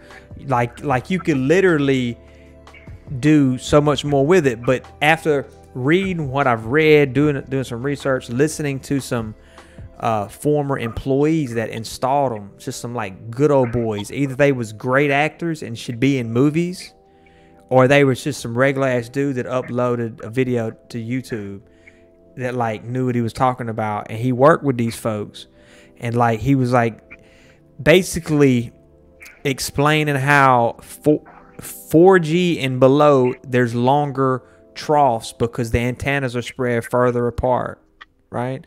So the waves are longer to get to us. 4G, that's what we got right now. Some people got 5G. In the house, there's 5G right now. But in order to maintain that 5G speed, they have to put up to 300,000 new antennas, right? So they're going to be putting antennas on the side of your house and offering you a discount, or putting it on top of the telephone pole if they get a contract with the city or whoever to do that. Because there's going to be more antennas. And so there's going to be shorter troughs, like wavelengths. And even in music, that's called a trough, I think. But and so our bodies supposedly aren't designed. 4 was okay because it's slow. It kind of went through us, because these frequencies go through us, right? All this stuff goes through us. And so supposedly our bodies can't handle the 5G shorter waves and the power, because if there's 20 antennas in your neighborhood and they're putting off, heat signatures. I mean, there's been folks that have been like reported to have been burned. It's just not good for them to have, even if people don't believe in the 5G conspiracy, I get it. Why put up 300 and something thousand new transmitters in residential areas and not tell people what the hell this is sticking up out of the ground, and not even attempt to explain it? Why? What do they? I mean, see how you, at the end of the day, you started out saying you was gonna tell me something that you had come up with in your research, and you ended up finishing with asking me a question. That's a conspiracy theory, Jason. Like that's it definitely is. No, it is a theory. No, it's open-ended and it's a theory. But basically, even when you got to the part and you start emphasizing supposedly our bodies are not wired for that wavelength. But the thing about it, I could have told you the same thing about 4G, honestly. Like, true. When we talking in layman's terms, like, and so what I'm saying is like something in that mass production. Now, don't get me wrong. Anything that's getting rolled out and is new, it has the possibility of error. You feel what I'm saying? It has the possibility of error. But what I'm saying, the same thing, the same theories that are created about 5G are created about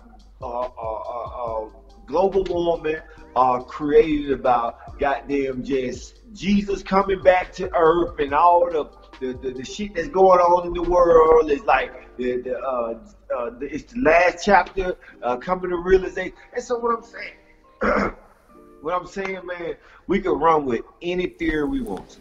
For sure. What does that do for the price of tea in China? You see what I'm saying? I was just asking about it. No, Dick. What I'm telling you is no, and I'm telling you, what I'm telling you is that, man, those are conspiracies and theories, and they are unlimited, and they have always been around, and they always exist. Man, we got to start figuring out, like, what can we do right now? You feel what I'm saying? How can we get proactive with creating change? You feel what I'm saying? Like, how can we get proactive with creating change? Because all of those, everything that you're talking about is an energy, and there are several energies and several agendas at place here.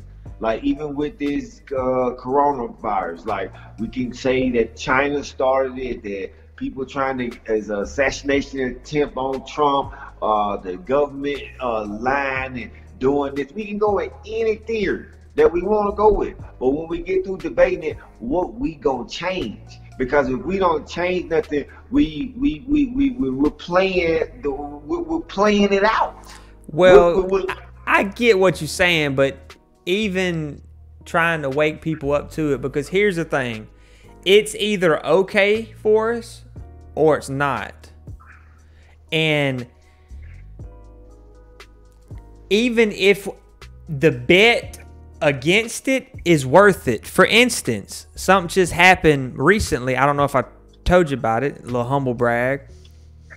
I got a word from a follower. I hate to say follower because they're not really followers. They're like more like supporters, I would say. He had a friend in the state house, told him that K. Ivy was going to do the thing, and he told it to me. And so I announced it yesterday, and it went well. It was like 60, 70 eyeballs. It's got like 1,400 views. That's decent, you know. And we got to break it first, and he was happy for me because he follows the page. He's like, yo, you did it first. You took the gamble. Because to me, I was weighing it out like, dude's a reliable source, middle-aged dude. I believe him. And so I broke the, you know, I was like, I'm going to put my reputation. And he helped me realize that, like, you put your reputation on it. You pulled the trigger, and it really happened. So at 4 o'clock today, here she comes saying she's putting a stay in place. But I guess the moral of that was, like, I actually forgot where I'm going with that. I took that dab, bro. What was I saying? Good shit. Good shit. What was I saying? No. What you were saying is that, you know, you put your reputation on the line. And well, he said that, but when you went with the story, and oh, that's what I'm saying. Even if I waited out and was like, even if I do it and it doesn't happen, the gamble, the ROI is worth it to me. And nothing big happened. There's no newspaper calling saying, hey, or whatever, I want to interview you for forecasting that. It's not a big deal. It's like a curfew, just a bigger curfew for the whole state. But the fact that, like, even if it's not real, and I'm not saying for people to go out or anybody to go out, because we shouldn't get caught up in any conspiracy. The Bible even tells us that conspiracies suck. They drain us. They take up mental capacity that we could be using to better ourselves, like you said. I think some things are worth being aware of, though, you know? But the thing about it is, like, you comparing it to when you had some factual information. You went on a hunch to determine whether it was factual or not, versus, like, you know, non-factual information. Bro, no. I'm telling you from what makes it non-factual is that the whole theory is built up off the basis that supposedly our bodies are not wired up. Well, I say supposedly because I can't remember the articles. No, but there was some. What I'm saying, and what I'm saying is that it's still, even with the article, it's just debatable. It's debatable. But you know that's what I'm saying. It poses a concern, bro. Listen. Microwaves were debatable. I know. I get it, and they're still being. The telephone itself was debatable. They're being. I get it, but there's a dude. This is the point. There's a video of in China. They're ripping them down, bro. They tearing them down. Listen. In China, they tearing a lot of shit down right now. Pay attention. They rioting over there. This is what I'm. Don't try to marginalize it. No, listen what I'm telling you, Chase. This is what I'm telling you. I believe all of that shit. I believe they killing you with what you eat. I believe they making your children gay. I believe they got antennas that's gonna fry your brain. I believe they wanna record and keep data of every single fucking entity in the world. I get it, but you're just like, okay, let's stop with that. But you know, this is part. No. We ain't stopping with it. That ain't not right now. We not. But we gotta focus on ourselves. No. We finna keep moving right there. Listen to me, because this is the point I'm trying to make. I believe all of that, and because I believe that, I'm actually acting on it. Because I think they trying to kill me with my food, I'm watching what I eat. You see what I'm saying? Because I think that technology is taking the curve for the worse, I'm watching my usage of it. Because I think that politicians is full of shit, I don't put so much emphasis on the laws they make.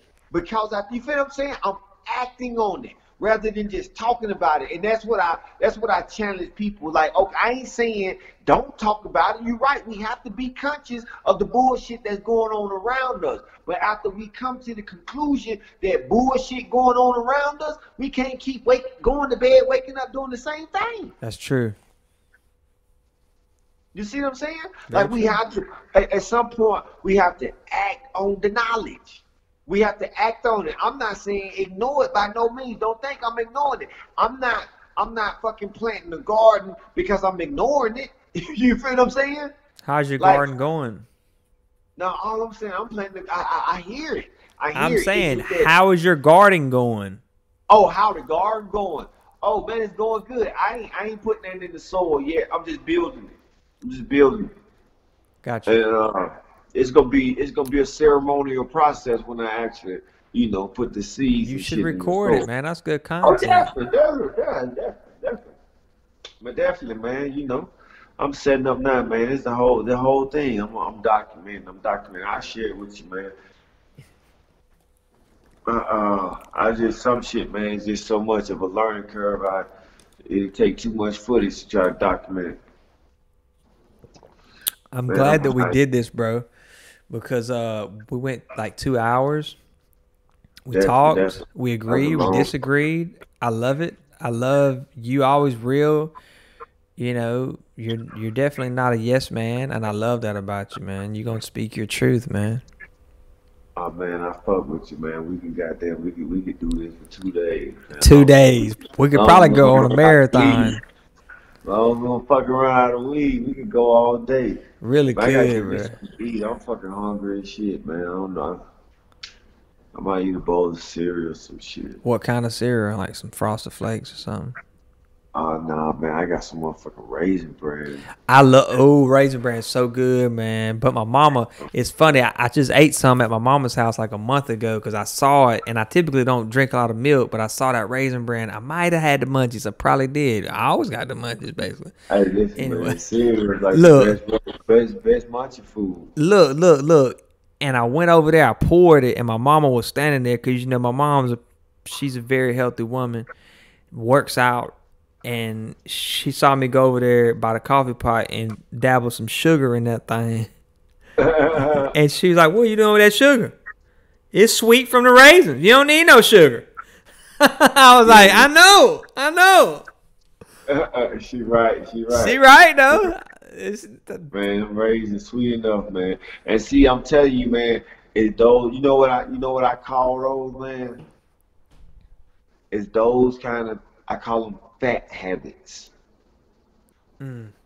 That's all it is. It's just a fat habit. Like, and it's those, and I could follow you around for a couple of days, man, and I could log them for you. And it's those, and it's those little things, man. People think it be the big things. It's People that- think, oh man, Yeah. I got to wake up at 5 o'clock every day and run 10 miles. No, you just got to not eat that good bar and that little Debbie at midnight. Listen, man. You could fucking take hydrogenated water out of what it is, carbonated water out of your diet. Take soda. A person could take soda completely out of their fucking diet. I'm working on it, bro. Completely out of their diet and fucking lose 40 pounds, man. Dude, I'm seriously working on it, dude. I've only drank I've probably drank about 8 ounces of soda today versus It's just empty calories, man. no, it's empty sugar calories. water. You know what I could do? You know what I could do with those 300 calories or 200 calories, man? I could fucking shit. Man, I could eat a chicken sandwich, a grilled chicken sandwich.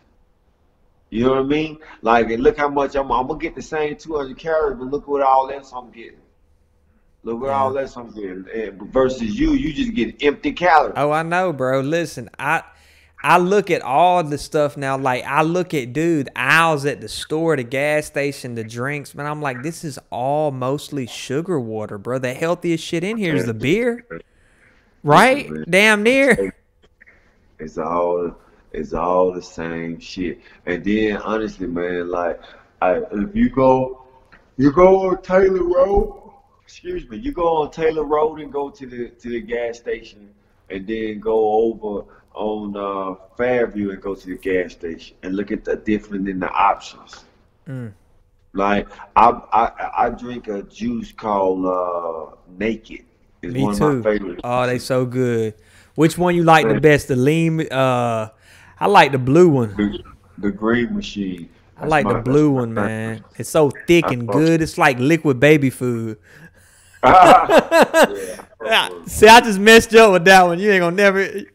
It's good though. I drink them all. I love them. I love Me them. too. But yeah, but you know, but man, you I can't even find them on certain sides of town. You feel what I'm saying?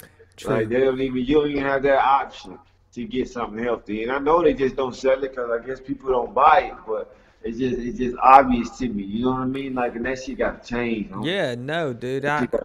Somebody told me that eating healthy was expensive, and I told them eating healthy is not expensive. Just fucking killing yourself is just cheap. You know what I mean? Like, and that's just all that is. Dude, that is a slogan, a T-shirt, or something. You need that. There's a couple of those that we've logged, bro. I just can't. This is like a.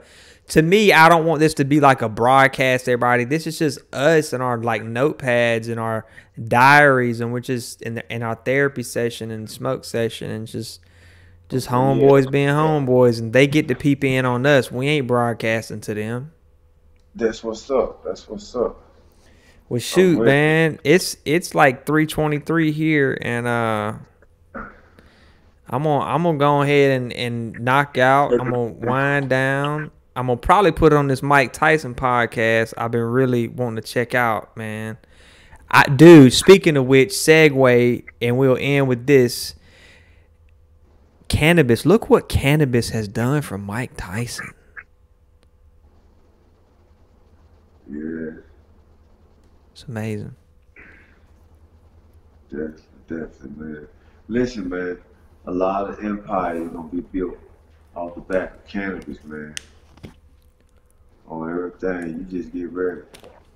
You just get ready. This is only the beginning, man. And the thing about it is funny because the people who jumping in now, if they can ride the wave long enough, like they'll be the goddamn kings 10, 20 years from now. Like, and you could just be starting tomorrow morning. You know what I mean? Right. It's just that new. And 20 years from now, you'd be sitting down smoking with Mike Tyson, and your brain could be just as big as he is. It's just that new. And so, you know, that was the whole point of me moving across the country, man. This is a beautiful journey, man. Stay tuned, man. We got the goddamn YouTube show coming out, man. Kush Kings, man. I'm gonna be taking y'all on this journey, man. Oh man, damn, my bad. You said it was supposed to be personal. No. At the end of no. I'm doing this because I seen them do it on Hot Ones, and at the end of the show, they do like a shout out. So no, I want you to do that right now. Definitely, man. We're gonna start doing this little combo more often, though, man. Like you say, you're right. It is a form of therapy. Definitely. But yeah, for sure, man. Kush Kings. So Kush Kings is what you were asking me about editing, or that like you're about to start editing. Yep. That's what I'm working on. Let me give now. you some like pointers, man, and like there's no way to skip the process, but could speed it up a little bit. Man, I wanna like sit down like. Man, if I could just give you like what's in my head, man, like I got a couple of shows, man. Because the thing about it is, man, nobody's doing it in this lane. It's it's being done, but not in this lane, man. You know, Burner, he has a hip hop background, and so you know he heavy in the industry. But at the same time, I don't even think Burner know who Lil Boosie is. You feel what I'm saying? Like, dude, I didn't even know. I knew he did music, but I didn't know it was thumping. You know what I'm saying? I got a homie in San Diego, a white dude, and he's like, yeah, man, I like to kick back and just listen to some Burner. And I'm like, you talking about Burner from Cookies? That Burner? I'm like, people really listen to him? Like I thought he just kind of rapped on the side. Like, he like a he's really like a local artist out the Bay. You know, and in the Bay is a big city and it has its own culture, and so he rubbed elbows with a few of the legends around, and now he got enough money where he can pretty much do songs with anybody he wants. You know what I mean? And so he ain't really got no musical foundation. You know what I mean? He just got a musical background, like but his empire is cookies. You feel what I'm saying? And so. But like I say, man, he doing it. He got a few shows out, and it like I say, it touches the realm of hip hop and our culture and what we know it to be. But at the same time, man, it's still commercialized and it ain't raw, it ain't gritty. What are you speaking about the stuff that he posts on Instagram? Like it's like edited videos? No, he got a couple of shows on YouTube. He got a YouTube show called Marijuana Mania. You know what I mean? Where he goes, he does a couple of tours of dispensaries. He give you some insight, some insight, and then he got a couple of shows that a couple of videos out there on online that he just done independently.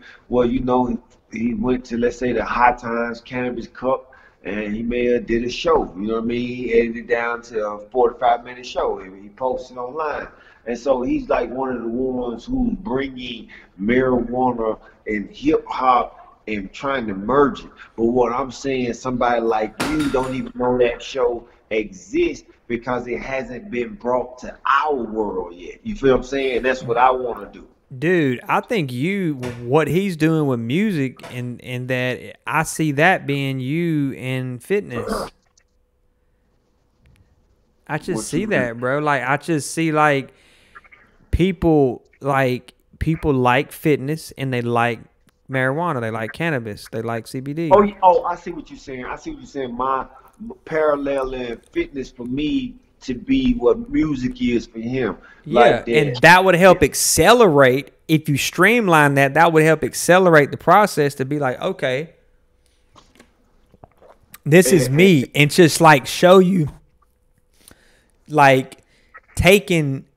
That's what I see. I see it in my hair, bro. It's like fitness and pot, fitness and pot, fitness and pot, fitness and pot. Definitely, and that definitely commercializes. I definitely see the benefit in it. And you know, and if you look at my Instagram, that's pretty much because that's one of my focal points. And it ain't even just fitness per se, is really like health and wellness. You know what I mean? I was just gonna tell you, like, as soon as my crop drop, man, I'm gonna send you some elderberry and some turmeric root, man. Please, just you start getting you some nutrients, some vitamins in your body, man. You build your immune system, get you some energy. That's the first thing you gotta do is goddamn do your nice little detox, man. Get that bullshit out of you. Start putting some nutrients in you. Get you some energy. I want to do all that, man. I do it if I had the money. I just. Why did you put a price tag on it? I know. I'm sorry. I didn't mean to say that. No. Listen. You gotta know an obstacle when it's creating itself, because if you don't catch it right now, I know we'll make it a monster. And so what I'm saying is like I made that up. That was made up. I didn't. Made that up. My mind made it up. I spoke it and was like, hold on. It doesn't cost a lot. I've been conditioned that. Exactly. All it costs is time and energy. Time and energy. And listen, you took two things with you last time we had this conversation. You walked away with two things. You said which ones you say you do? Drink 8 ounces of water before 8 to 12 ounces of water before your meal, and leave the last bite. You leave the last bite, right? And so what I'm saying is we're making progress. We just going to add to that.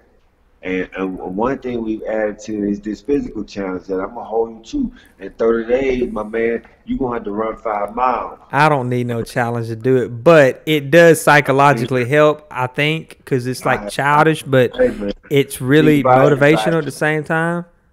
I want to see can you do it. My ego's like, I don't need you to do that. I can do it myself. But my humble side is like, man, I need this challenge.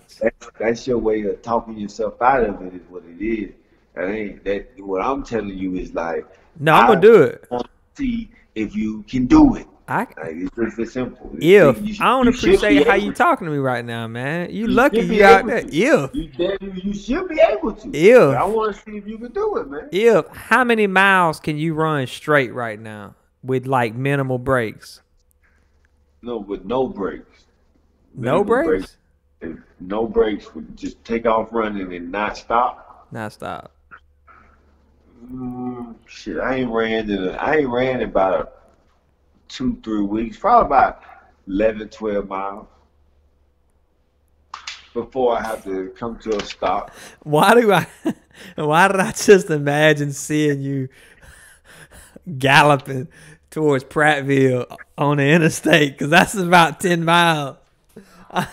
It's just straight running. I bet you can't run to Prattville. I bet $1,000 you can't run to Prattville. Man, you know, I was training for that marathon, man. And that I know was you 20. were.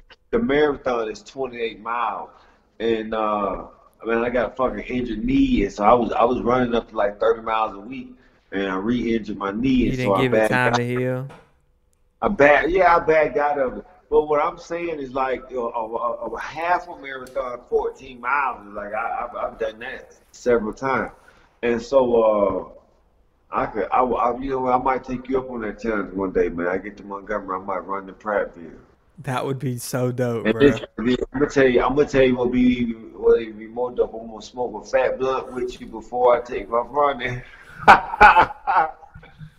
No. No, well, no, the money part was a joke. No. Don't count on the money. The money part was complete theatrics. I'm not betting you nothing. I know you can do it. Oh no. But no, I think that we could get some. To get a permit.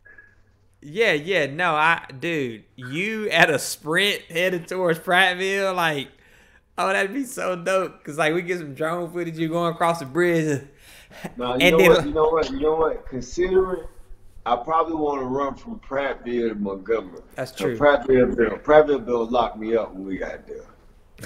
Like this You ain't never lied, boy. You ain't. They gonna be on Facebook. Oh, he just crossed the line. Go down there and get him, Chuck. Yeah. They go down there and get him now. Damn. Just fuck up. We gonna run from Prattville to Montgomery. You know what, Don? I met these dudes, man, that break records, man, and they came and stayed at my shop. Did I tell you about them dudes, man?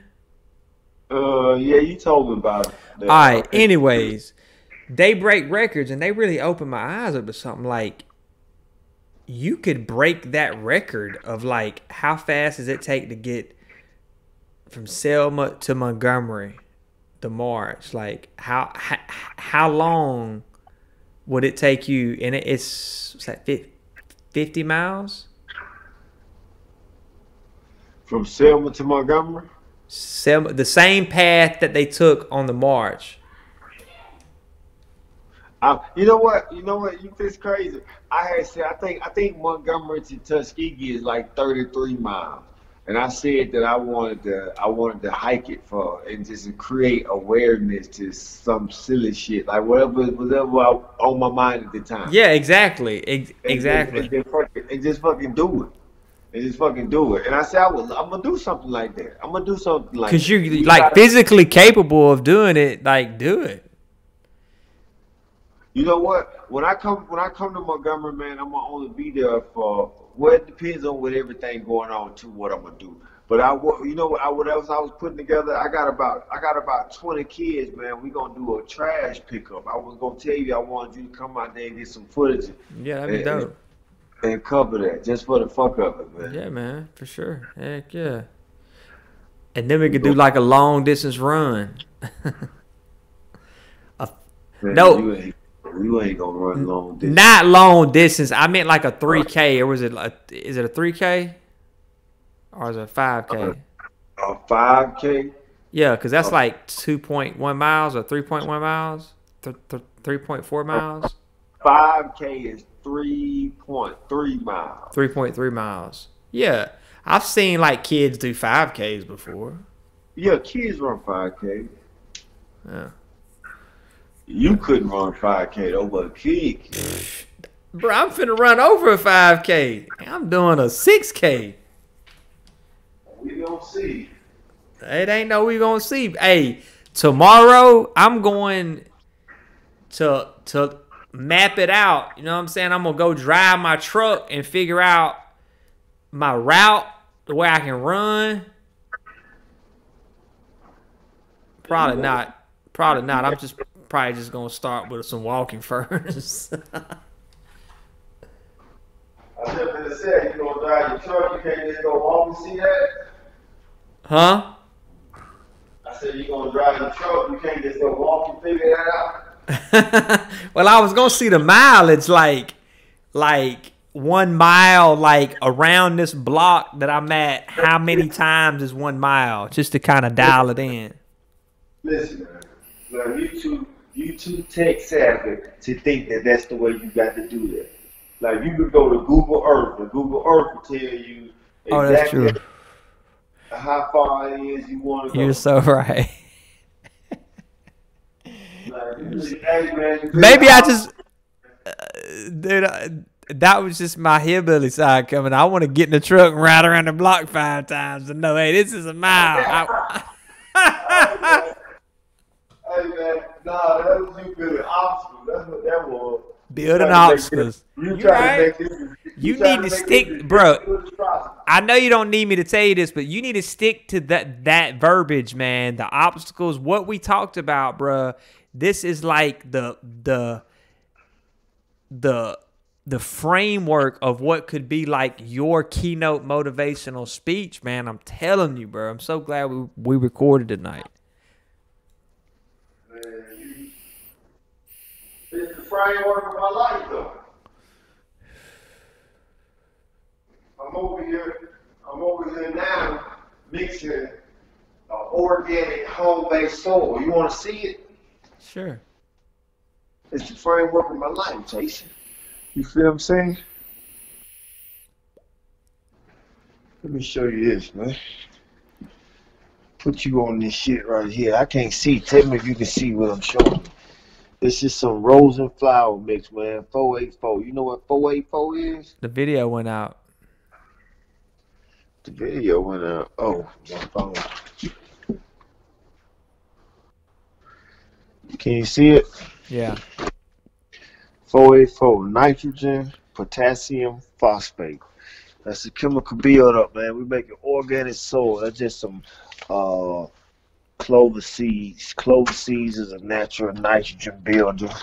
You got you some oyster shells. What's that for? Oyster shells, calcium. It's a natural calcium for your soil. I'm making a sandy soil. I got this special blend, man. Special blend, man. That's some more oyster shell. And then this is what I was looking for right here. This is azomite. You know what azomite is? Do not know. It's a trace mineral. Nice. It's a rock. And this is gonna be. And You heard of that? Earthworm Uh-uh. castings. Earth. You know that's worm doo-doo. For real? Earthworm castings. That's earthworm doo-doo. All of this organic, man. Oh man, this kind of stuff here, you ain't gonna see this. The organic molasses.